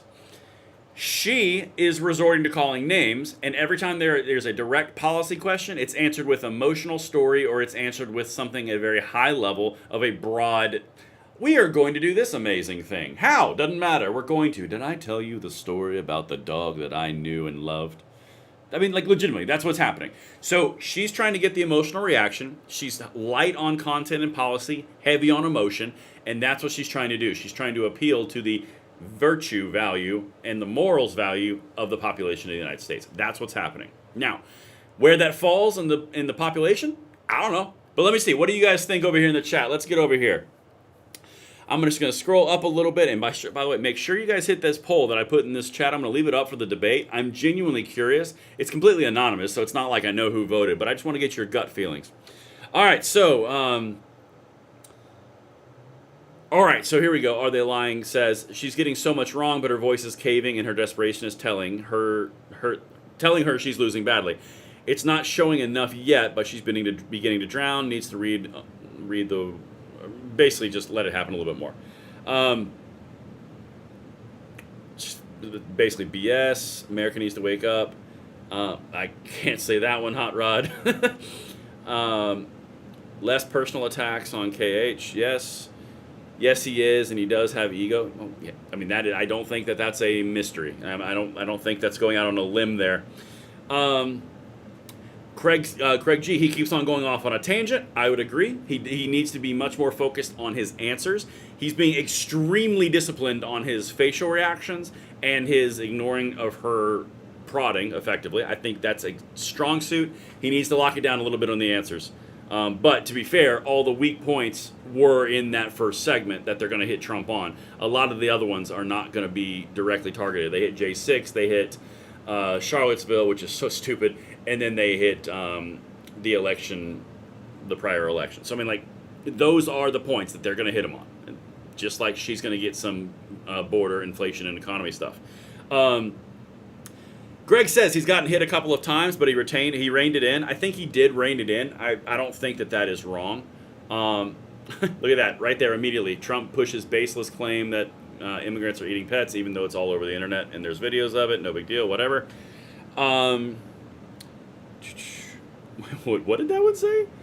She's debating on emotions. Absolutely. I would love to stop the BS emotional fluff stories. Yes, I would too. All right, Matthew, this is a very good, I think this is a good assessment as well.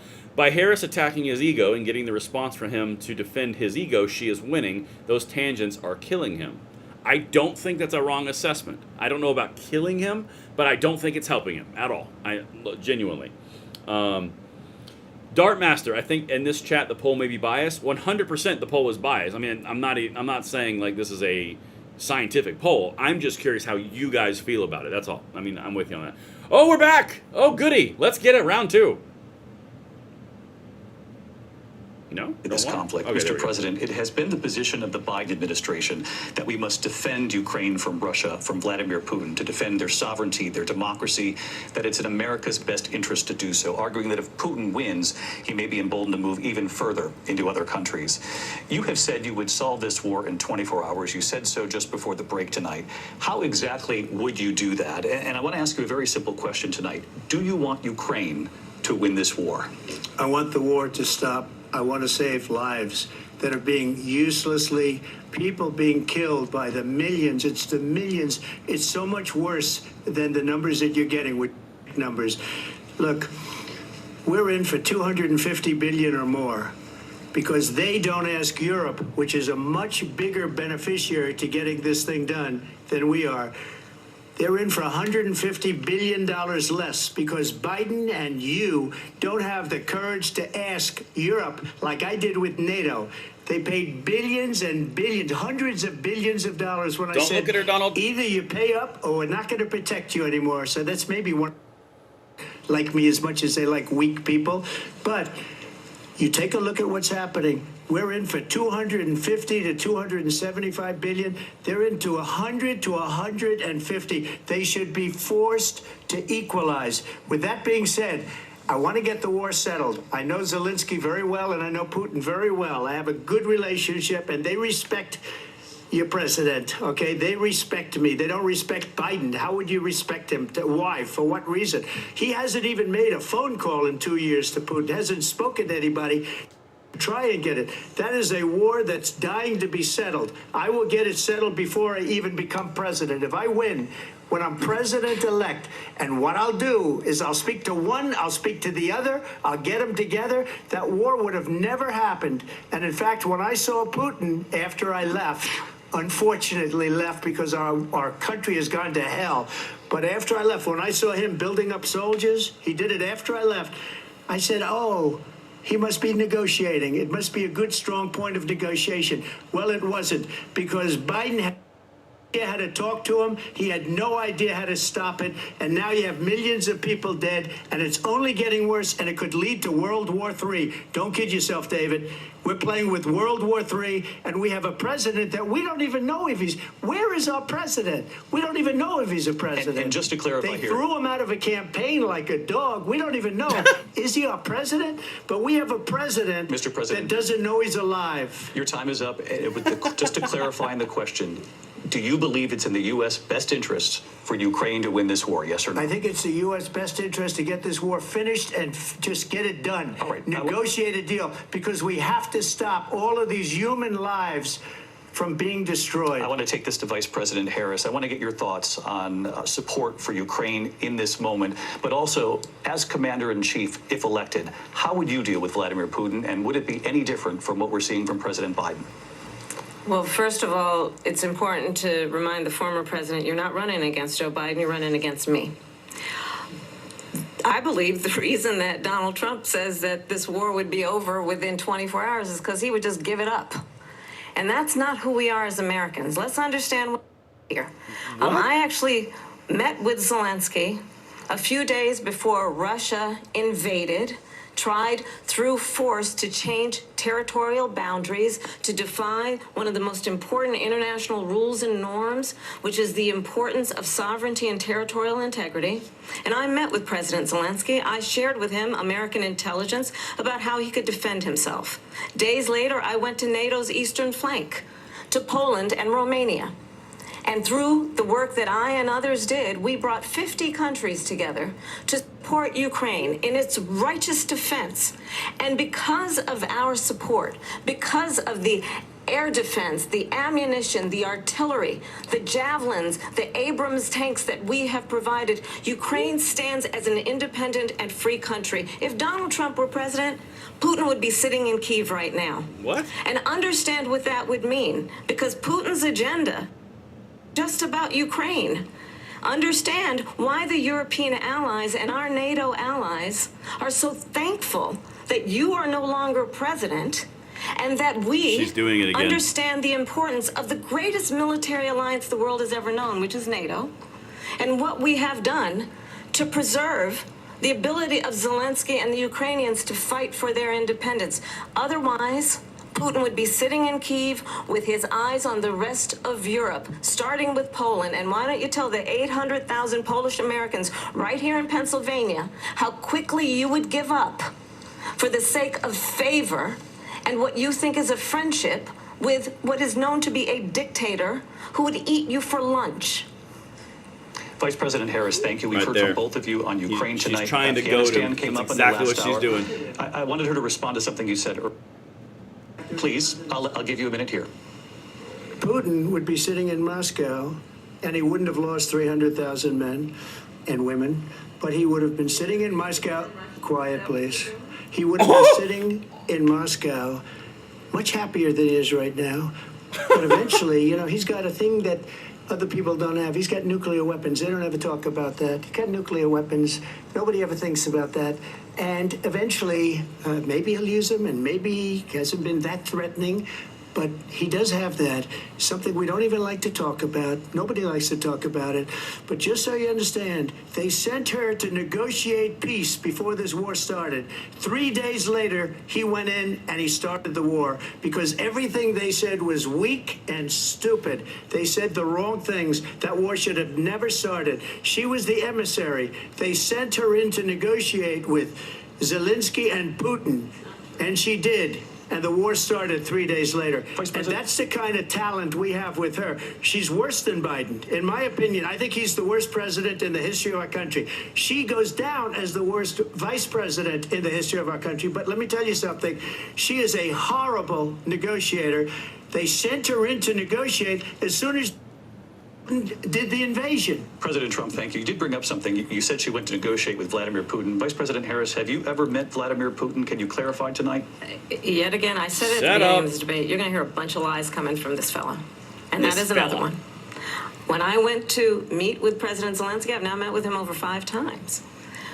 The reality is it has been about standing as America always should, as a leader upholding international rules and norms, as a leader who shows strength, understanding that the alliances we have around the world are dependent on our ability to look out for our friends and not favor our enemies because you adore strongmen instead of caring about democracy. And that is very much what is at stake here. The President of the United States is commander-in-chief, and the American people have a right to rely on a president who understands the significance of America's role and responsibility in terms of ensuring that there is stability and ensuring we stand up for our principles and not sell them for the benefit of personal flattery. We've talked about Ukraine and Vladimir Putin. I do want to talk about Afghanistan. It came up in the first hour of this debate. I want to move on to Afghanistan. Stoltenberg said Trump did the most amazing thing I've ever seen. He got these countries, the 28 countries at the time, to pay up. He said, I've never seen, he's the head of NATO. He said, I've never seen. For years, we were paying almost all of NATO. We were being ripped off by European nations, both on trade and on NATO. I got them to pay up by saying one of the statements you made before, if you don't pay, we're not going to protect you. Otherwise, we would have never gotten it. He said it was one of the most incredible jobs that he's ever seen done. Thank you. I want to turn to Afghanistan. It came up in the first hour of the debate, and we witnessed a poignant moment today on Capitol Hill, honoring the soldiers who died in the chaotic withdrawal from Afghanistan. I do want to ask the Vice President, do you believe you have any responsibility in the way that withdrawal played out? That's a good question. Well, I will tell you, I agreed with President Biden's decision to pull out of Afghanistan. 4 presidents said they would, and Joe Biden did.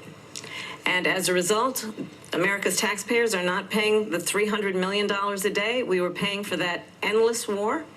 And as of today, there is not one member of the United States military who is in active duty in a combat zone in any war zone around the world, the first time this century. But let's understand how we got to where we are. Donald Trump, when he was president, negotiated one of the weakest deals you can imagine. He calls himself a deal maker. Even his national security advisor said it was a weak, terrible deal. And here's how it went down. He bypassed the Afghan government.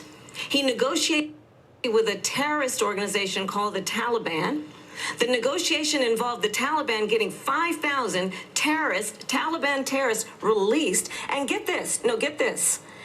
And the president at the time invited the Taliban to Camp David, a place of storied significance for us as Americans, a place where we honor the importance of American diplomacy, where we invite and receive respected world leaders. And this former president, as president, invited them to Camp David because he does not, again, appreciate the role, responsibility of the President of the United States to be commander-in-chief with a level of respect.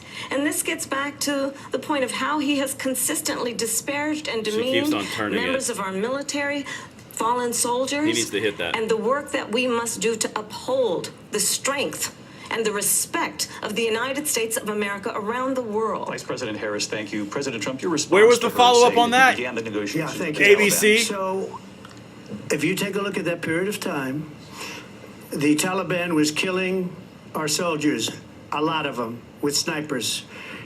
And I got involved with the Taliban because the Taliban was doing the killing. That's the fighting force within Afghanistan. They don't bother doing that because, you know, they deal with the wrong people all the time. But I got involved. And Abdul is the head of the Taliban. He is still the head of the Taliban. And I told Abdul, don't do it anymore. You do it anymore, you're going to have problems. And he said, why do you send me a picture of my house? I said, you're going to have to figure that out, Abdul. And for 18 months, we had nobody killed. We did have an agreement to go. Mike Pompeo, it was a very good agreement. The reason it was good, it was we were getting out. We would have been out faster than them, but we wouldn't have lost the soldiers. We wouldn't have left many Americans behind, and we wouldn't have left $85 billion worth of brand new, beautiful military equipment behind. Very good point. And just to finish, they blew it. The agreement said you have to do this, and they didn't do it. They didn't do it. The agreement was terminated by us because they didn't do what they were supposed to do. I want to move on. And these people did the worst withdrawal, and in my opinion, the most embarrassing moment in the history of our country. And by the way, that's why Russia attacked Ukraine, because they saw how incompetent she and her boss are. President Trump, Didn't say thank a you. word about the soldiers that died. I want to move on now to race and Didn't make her politics in answer this the country. question. Mr. That's President, you BS. recently said of Vice President Harris, quote, I didn't know she was black until a number of years ago when she happened to turn black, and now she wants to be known as black. I want to ask a bigger picture question here tonight. Why do you believe it's appropriate to weigh in on the racial identity of your opponent? I don't, and I don't care. I don't care what she is. You make a big deal out of something, I couldn't care less. Whatever she wants to be is okay with me. But those were your words, so I'm asking. I don't know. I mean, all I can say is I read where she was not black, that she put out, and This is I'll such a say dangerous that. point. And then It's so stupid. I read that she was black, and that's okay. Either one was okay with me. That's up to her. That's up to her. Vice President Harris, That your was thoughts on stupid. this? I think it's, I mean, honestly, I think it's a tragedy that we have someone who wants to be president who has consistently, over the course of his career, attempted to use race to divide the American people. You know, I do believe Says that the vast majority of Democrat. us know that we have so much more in common than what separates us, and we don't want this kind of approach that is just constantly trying to divide us, and especially by race. And let's remember how Donald Trump started. He was land, he owned buildings, and he hated because he refused to rent property to black families. Let's remember, this is the same individual who took out a full-page ad in the New York Times calling for the execution of 5 young black and Latino boys who were innocent, the Central Park 5. Took out a full-page ad calling for their execution. This is the same individual who spread birther lies about the first black president of the United States. And I This think is the Democrat American red people meat right here. want better than that, want better than this, want someone who understands, as I do, I travel our country. We see in each other a friend. We see in each other a neighbor. We don't want constantly trying to have Americans point their fingers at each other. I meet with people all the time who tell me, can we please just have discourse about how we're going to invest in the aspirations and the ambitions and the dreams of the American people? Knowing that regardless of people's color or the language their grandmother speaks, we all have the same dreams and aspirations and want a president who invests in those, not hate and division. Vice President Harris, thank you. Lindsay? President Trump, this is now your 3rd time. This is the most divisive presidency in the history of our country. There's never been anything like it. They're destroying our country, and they come up with things like what she just said. going back many, many years, when a lot of people, including Mayor Bloomberg, agreed with me on the Central Park Five, they admitted, they said, they pled guilty. And guilty, they badly hurt a person, killed a person ultimately. And if they pled guilty, then they pled, we're not guilty. But this is a person that has to stretch back years, 40, 50 years ago, because there's nothing now. I built one of the greatest economies in the history of the world, and I'm going to build it again. It's going to be bigger, better, and stronger. But they're destroying our economy. They have no idea what a good economy is. Their oil policies, every single policy. And remember this, she is Biden. You know, she's trying to get away from Biden. I don't know the gentleman. She Excellent says, point. She is Biden. The worst inflation we've ever had. Excellent a horrible point. economy because inflation has made it so bad that she can't get away with that. Thank you. Your time is up. I want to respond to that, though. I want to just respond briefly. Clearly, I am not Joe Biden, and I am certainly not Donald Trump. Well done. And what I do offer is a new generation of leadership for our country. What? One who believes in one who brings a sense of optimism about what we can do instead of always disparaging the American people.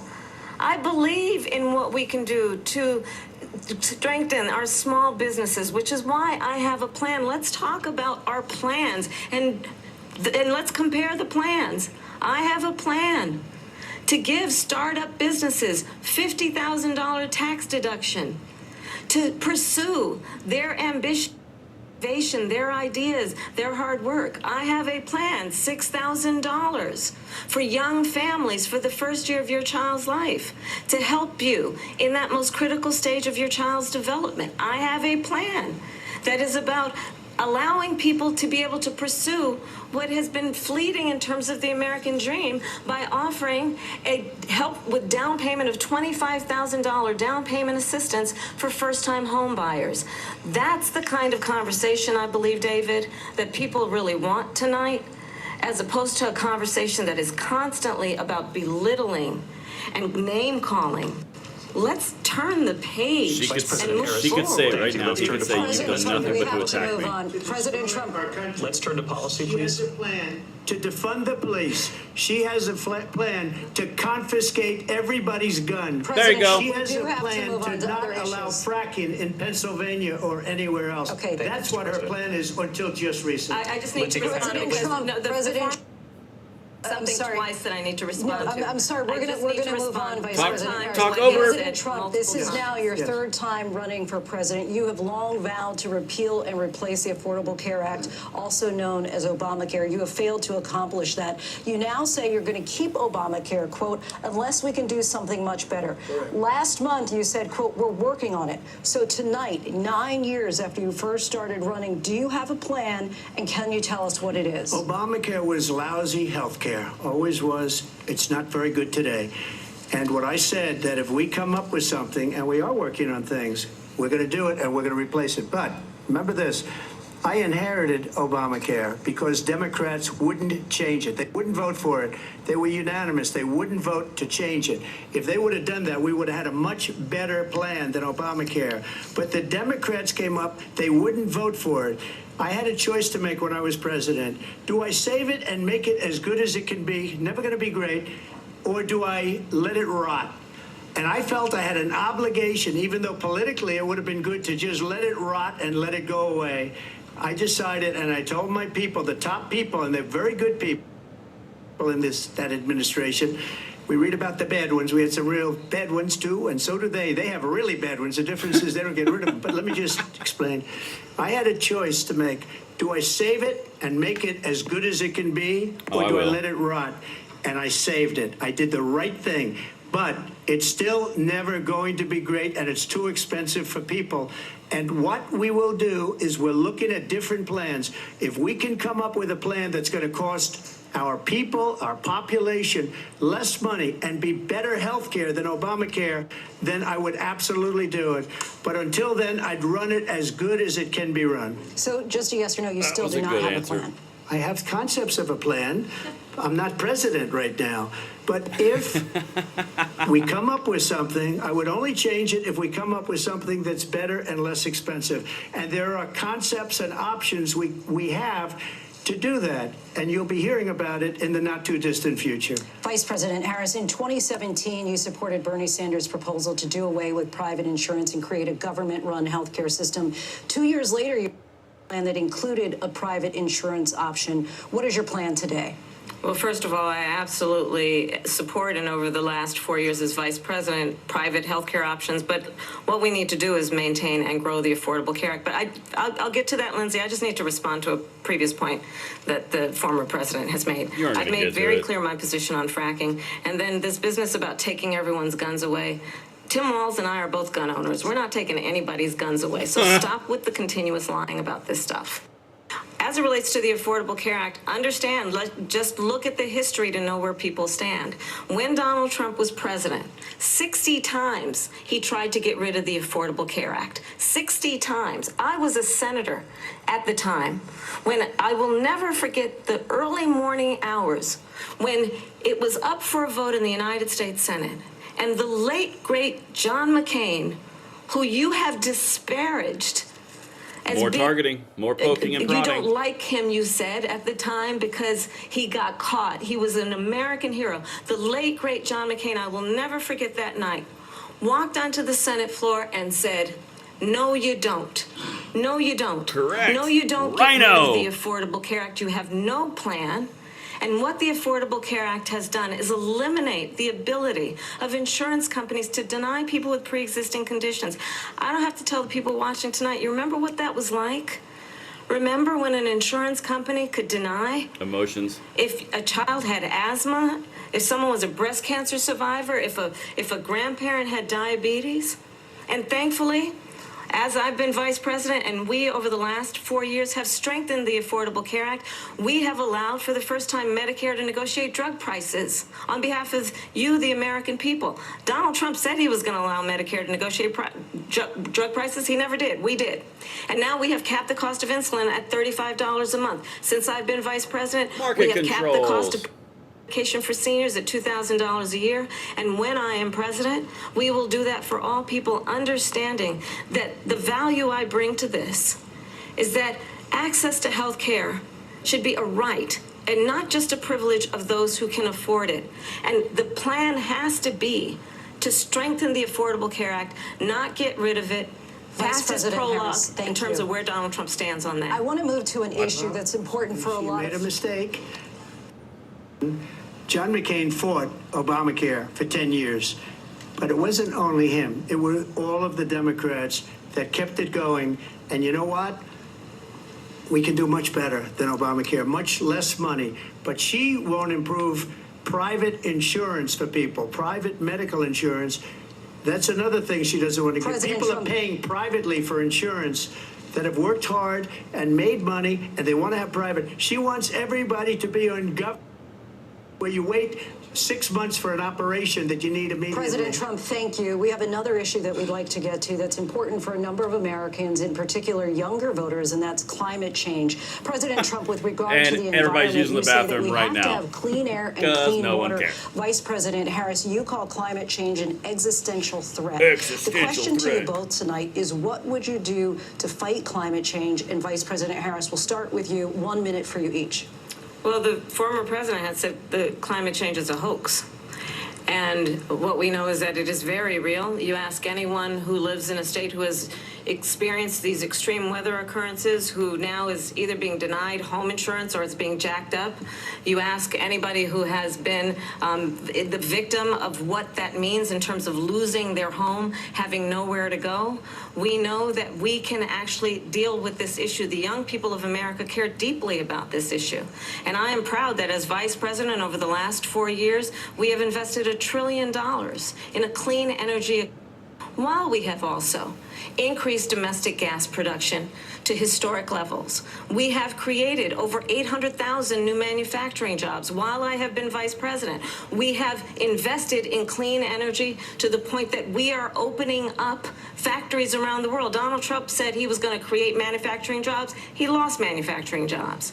And I'm also proud to have the endorsement of the United Auto Workers and Sean Fain, who also know that part of building a clean energy economy includes investing in American-made products, American automobiles. It includes growing what we can do around American manufacturing and opening up auto plants, not closing them like happened under Donald Trump. Vice President Harris, thank you. It didn't happen under Donald Trump. Let me just tell you, they lost 10,000 manufacturing jobs this last month.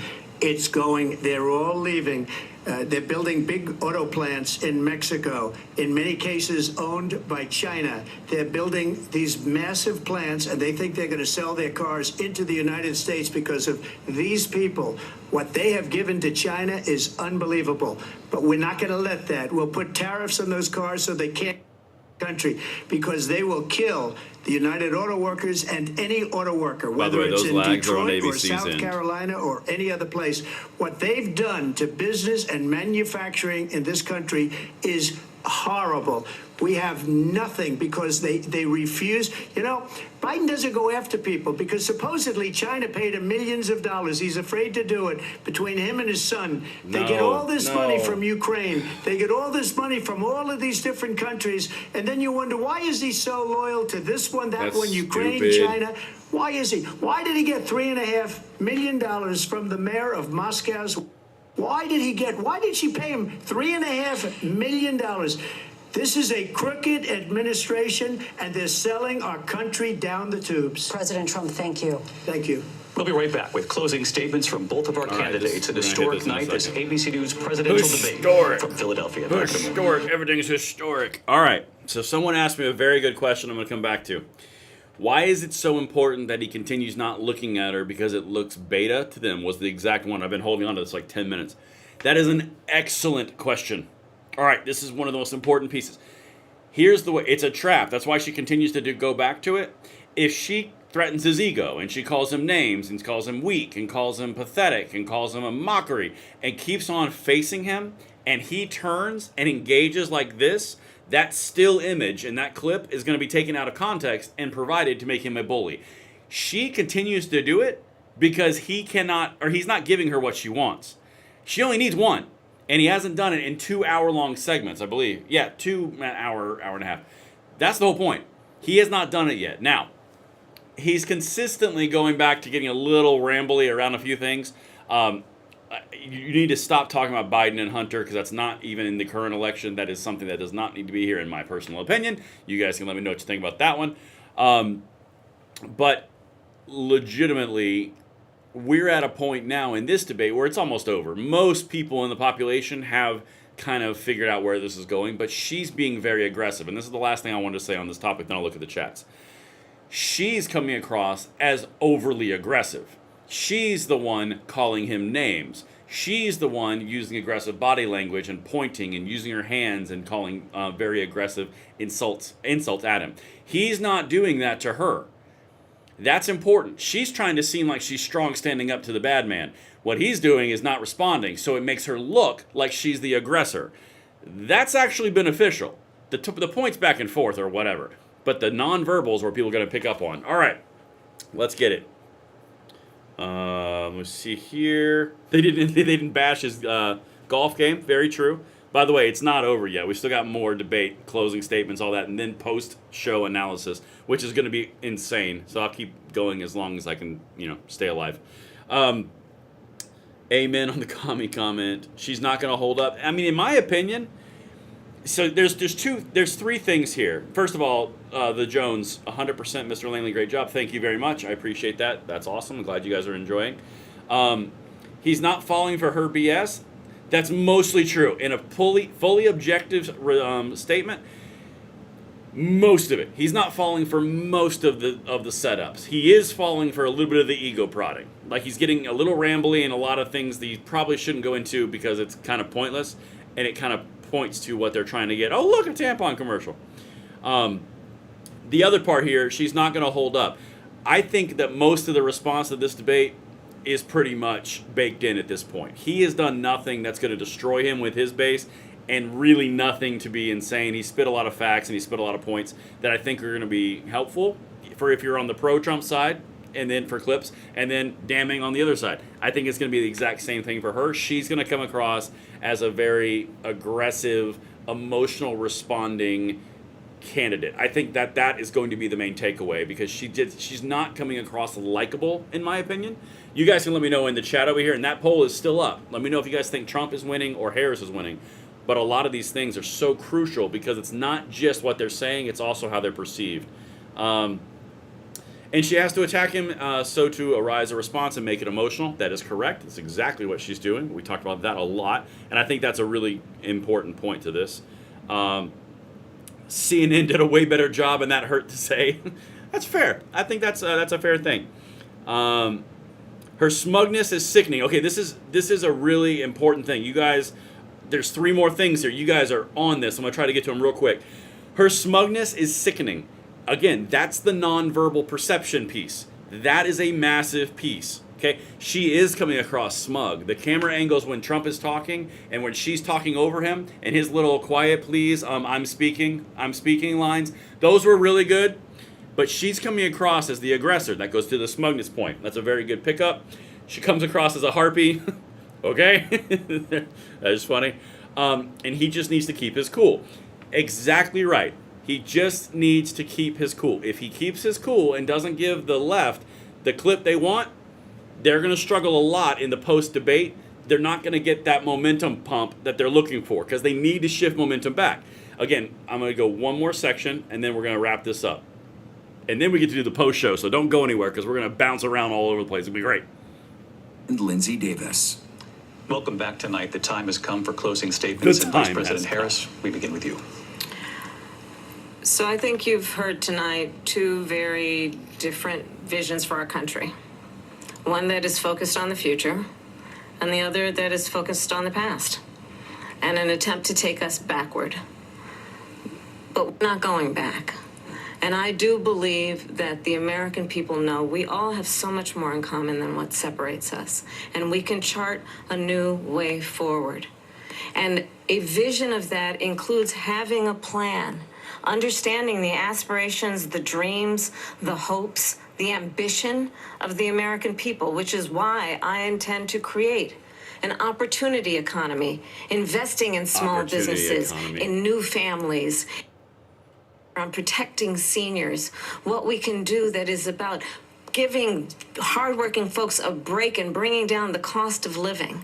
I believe in what we can do together that is about sustaining America's standing in the world and ensuring that we have the respect that we so rightly deserve, including respecting our military and ensuring we have the most lethal fighting force in the world.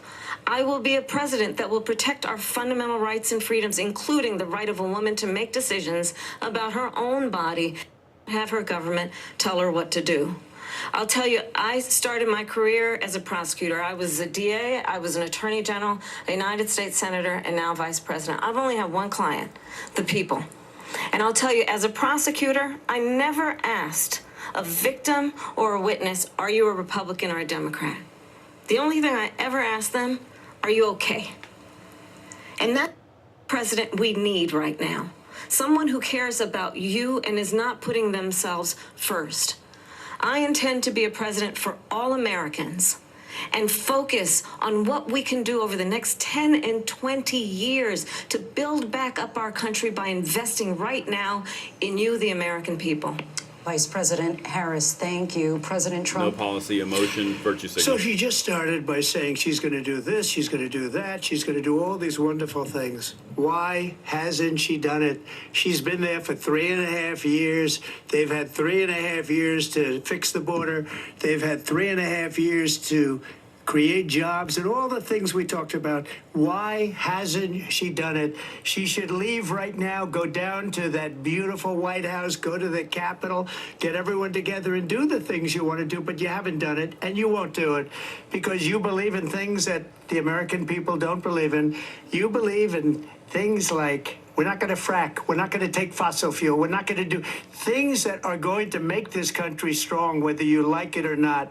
Germany tried that, and within 1 year, they were back to building normal energy plants. We're not ready for it. We can't sacrifice our country for the sake of bad vision. But I just ask one simple question. Why didn't she do it? We're a failing nation. We're a nation that's in serious decline. We're being laughed at all over the world. All over the world, they laugh. I know the lead. They're coming to see me. They call me.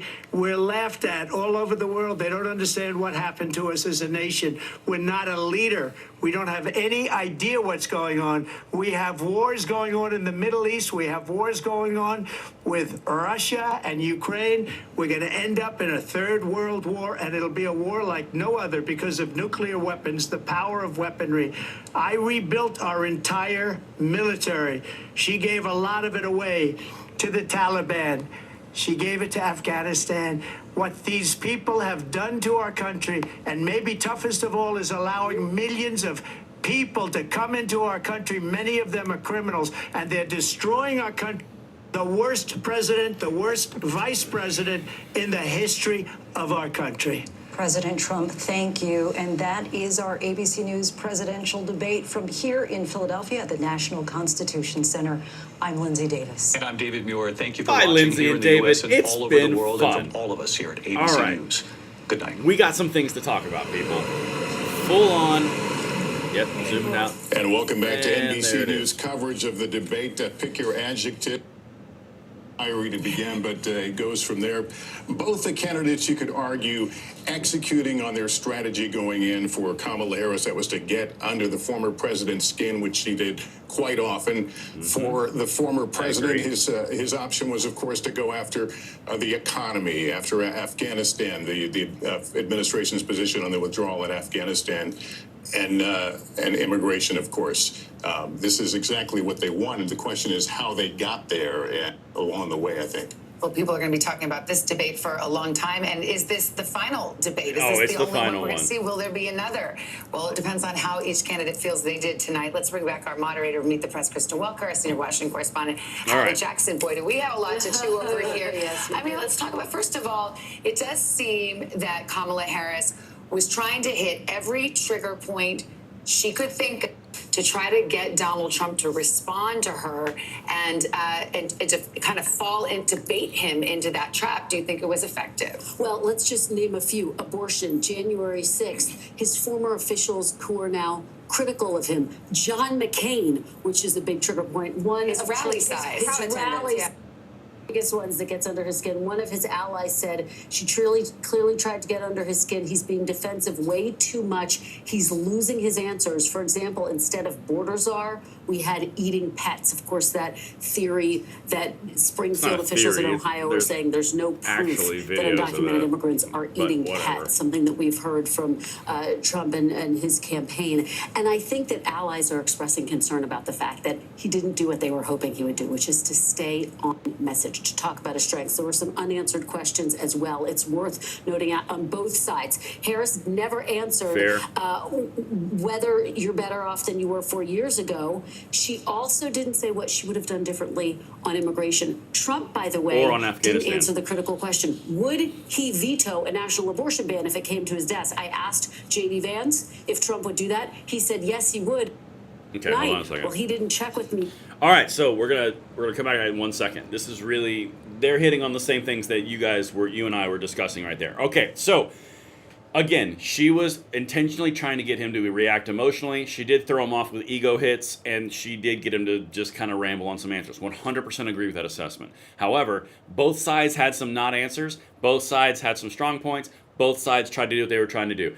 I honestly think that what you're going to see now is a neutral response. I don't think that this is going to make Harris go way up in the polls or Trump go down or vice versa. I think that this is kind of a baked-in example of what you're going to see. Now, you are going to see the leftists come out and say 100% that Kamala Harris was the greatest thing ever, and we're going to talk about this forever as the greatest debate that's ever existed. It clearly wasn't. She was obviously perceived as the aggressor and the angry elf. Let's just say it that way.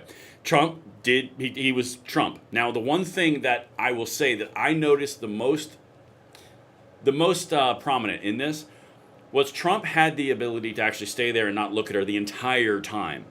That right there, that was intentional. Just like she was trying to goad him. I know I've said it a bunch during this analysis, during this debate. That's really important. But let's go back to this, see what they're saying, and we'll kind of add some context, because the fallout is always interesting too. And what she might do in a term. Let's go to Tom Yamas, who's in the spin room for us. So Tom, I'm sure you're already starting to see people filter in, and what are you hearing? Yeah. Okay, guys, so it's still very early, right? Each campaign is sort of getting their talking points out and making sure everyone's on the same message by the way, before they pour into the spin room. Hold on. Coming in right now. By the way, I will absolutely do follow-ups on this, so make sure you guys are subscribed, you like the videos, you turn the notification bells on, because there's lots of stuff to break down in this. That will be really important, because you're going to see a lot of fallout from this, because this is a big one. Let's keep going. From that first debate. After that first debate, Republicans felt very victorious, very confident. They were saying the entire debate was about Joe Biden. This time, it's much different. Republicans seem very frustrated with former President Trump. They also felt frustrated with the format of the debate, which is never a good sign on your side. And then also saying that they were able, at least Vice President Kamala Harris was able to make this debate not about Joe Biden, not about herself, but about Donald Trump, and that led to her advantage. So again, many of the surrogates are coming in right now. Governors, senators from different parties. We're going to be talking to them throughout the night. Thank you for the super chat. Right now. All right, Tom, thanks. Let's bring in Pennsylvania Governor Josh Shapiro. He's a Democrat representing the Harris campaign. All right, so here comes the spin. Fair warning. This is Spin City right about to happen. Do you think the voters were served by what we saw the last night? Oh, absolutely. Kamala Harris, the very served well, I guess. Look, I think the voters heard a lot and learned a lot. You know, one of the things I was a little bit worried about going into this debate is that some folks had a little brain fog about Donald Trump. They sort of didn't remember the chaos of Donald Trump's time in office.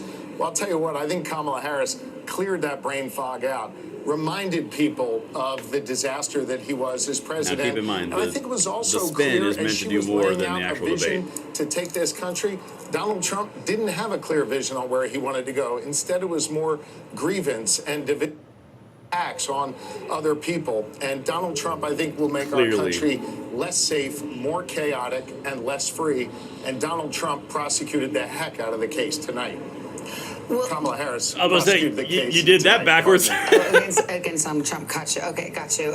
You know, I thought Donald Trump toward the end finally got around to what he was hoping to accomplish, which is say, if you have all these plans and you have all this vision, Kamala Harris, you've had 3.5 years to do it. Why haven't you? What is the answer to that?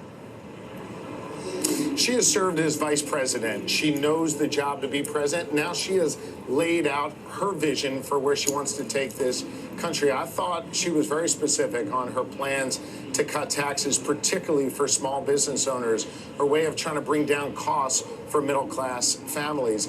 Donald Trump, I don't know what the heck he thinks. He was all over the... I think what you heard was a rambling man full of nonsense and this full is, of a this whole is the lot branding of right here. grievance. He couldn't get past that, and he couldn't focus on anybody but himself, and that is serving the good people of this nation, something Kamala Harris has done throughout her career and has plans to do going forward. Do you think either will have an appetite for a second debate after this one? I don't think so. Look, I think that'll be up to either one of them. I'm not going to sit here and guess what'll happen. But I'll tell you what, if there is not another debate, what the American people saw tonight was a clear contrast. A clear contrast in... I'm sorry, guys. I can't handle it. I just can't handle the spin. The spin is too insane. All right, let's go back. Let's do a recap. Let's get big real quick. Okay. Here's how we're going to kind of wrap this. Look at my final thoughts on this, because honestly, it's going to serve you guys better for me to come through these, scan all these, and then come to the best ones. All right. Overall, it's going to come down to perception. That's the end debate here. Trump had some really good one-liners. He said, quiet, please, I'm speaking. He did the run, dog, run, or C-spot run kind of thing for her policies. Really, really good little talking points, little quips. Quips. She's going to come out and say that he was evil. She never had any policies, blah, blah, blah, blah, blah. Trump's campaign's going to say that ABC was rigging the questions, was fighting him, not fighting Harris. You're going to see all those things. But the bottom line is what people are going to be perceiving of this debate, in my opinion, and you guys can let me know in the comments right over here in the chat, is they are going to be seeing her as the aggressor and him as the one always under attack. That's pretty consistent. Now, what Josh Shapiro just said about people had fog about how it was under Trump, I don't think that's really correct. because Trump has not had a lower point in his polling the entire time. So keep in mind, the point was to make Harris go up and Trump go down. I don't think that this debate made either one of them go up. I think it made people go, yep, that's about right. This is a crap sandwich. That's honest to God what I think people are going to say about this. But you guys let me know what you think in the comments. But overall, some pretty decent one-liners from both of them. Harris didn't have any answers on anything. Trump let his ego get in the way in some cases, but he also delivered a very strong closing argument when the least amount of people are watching possible, which should have been the opening statement.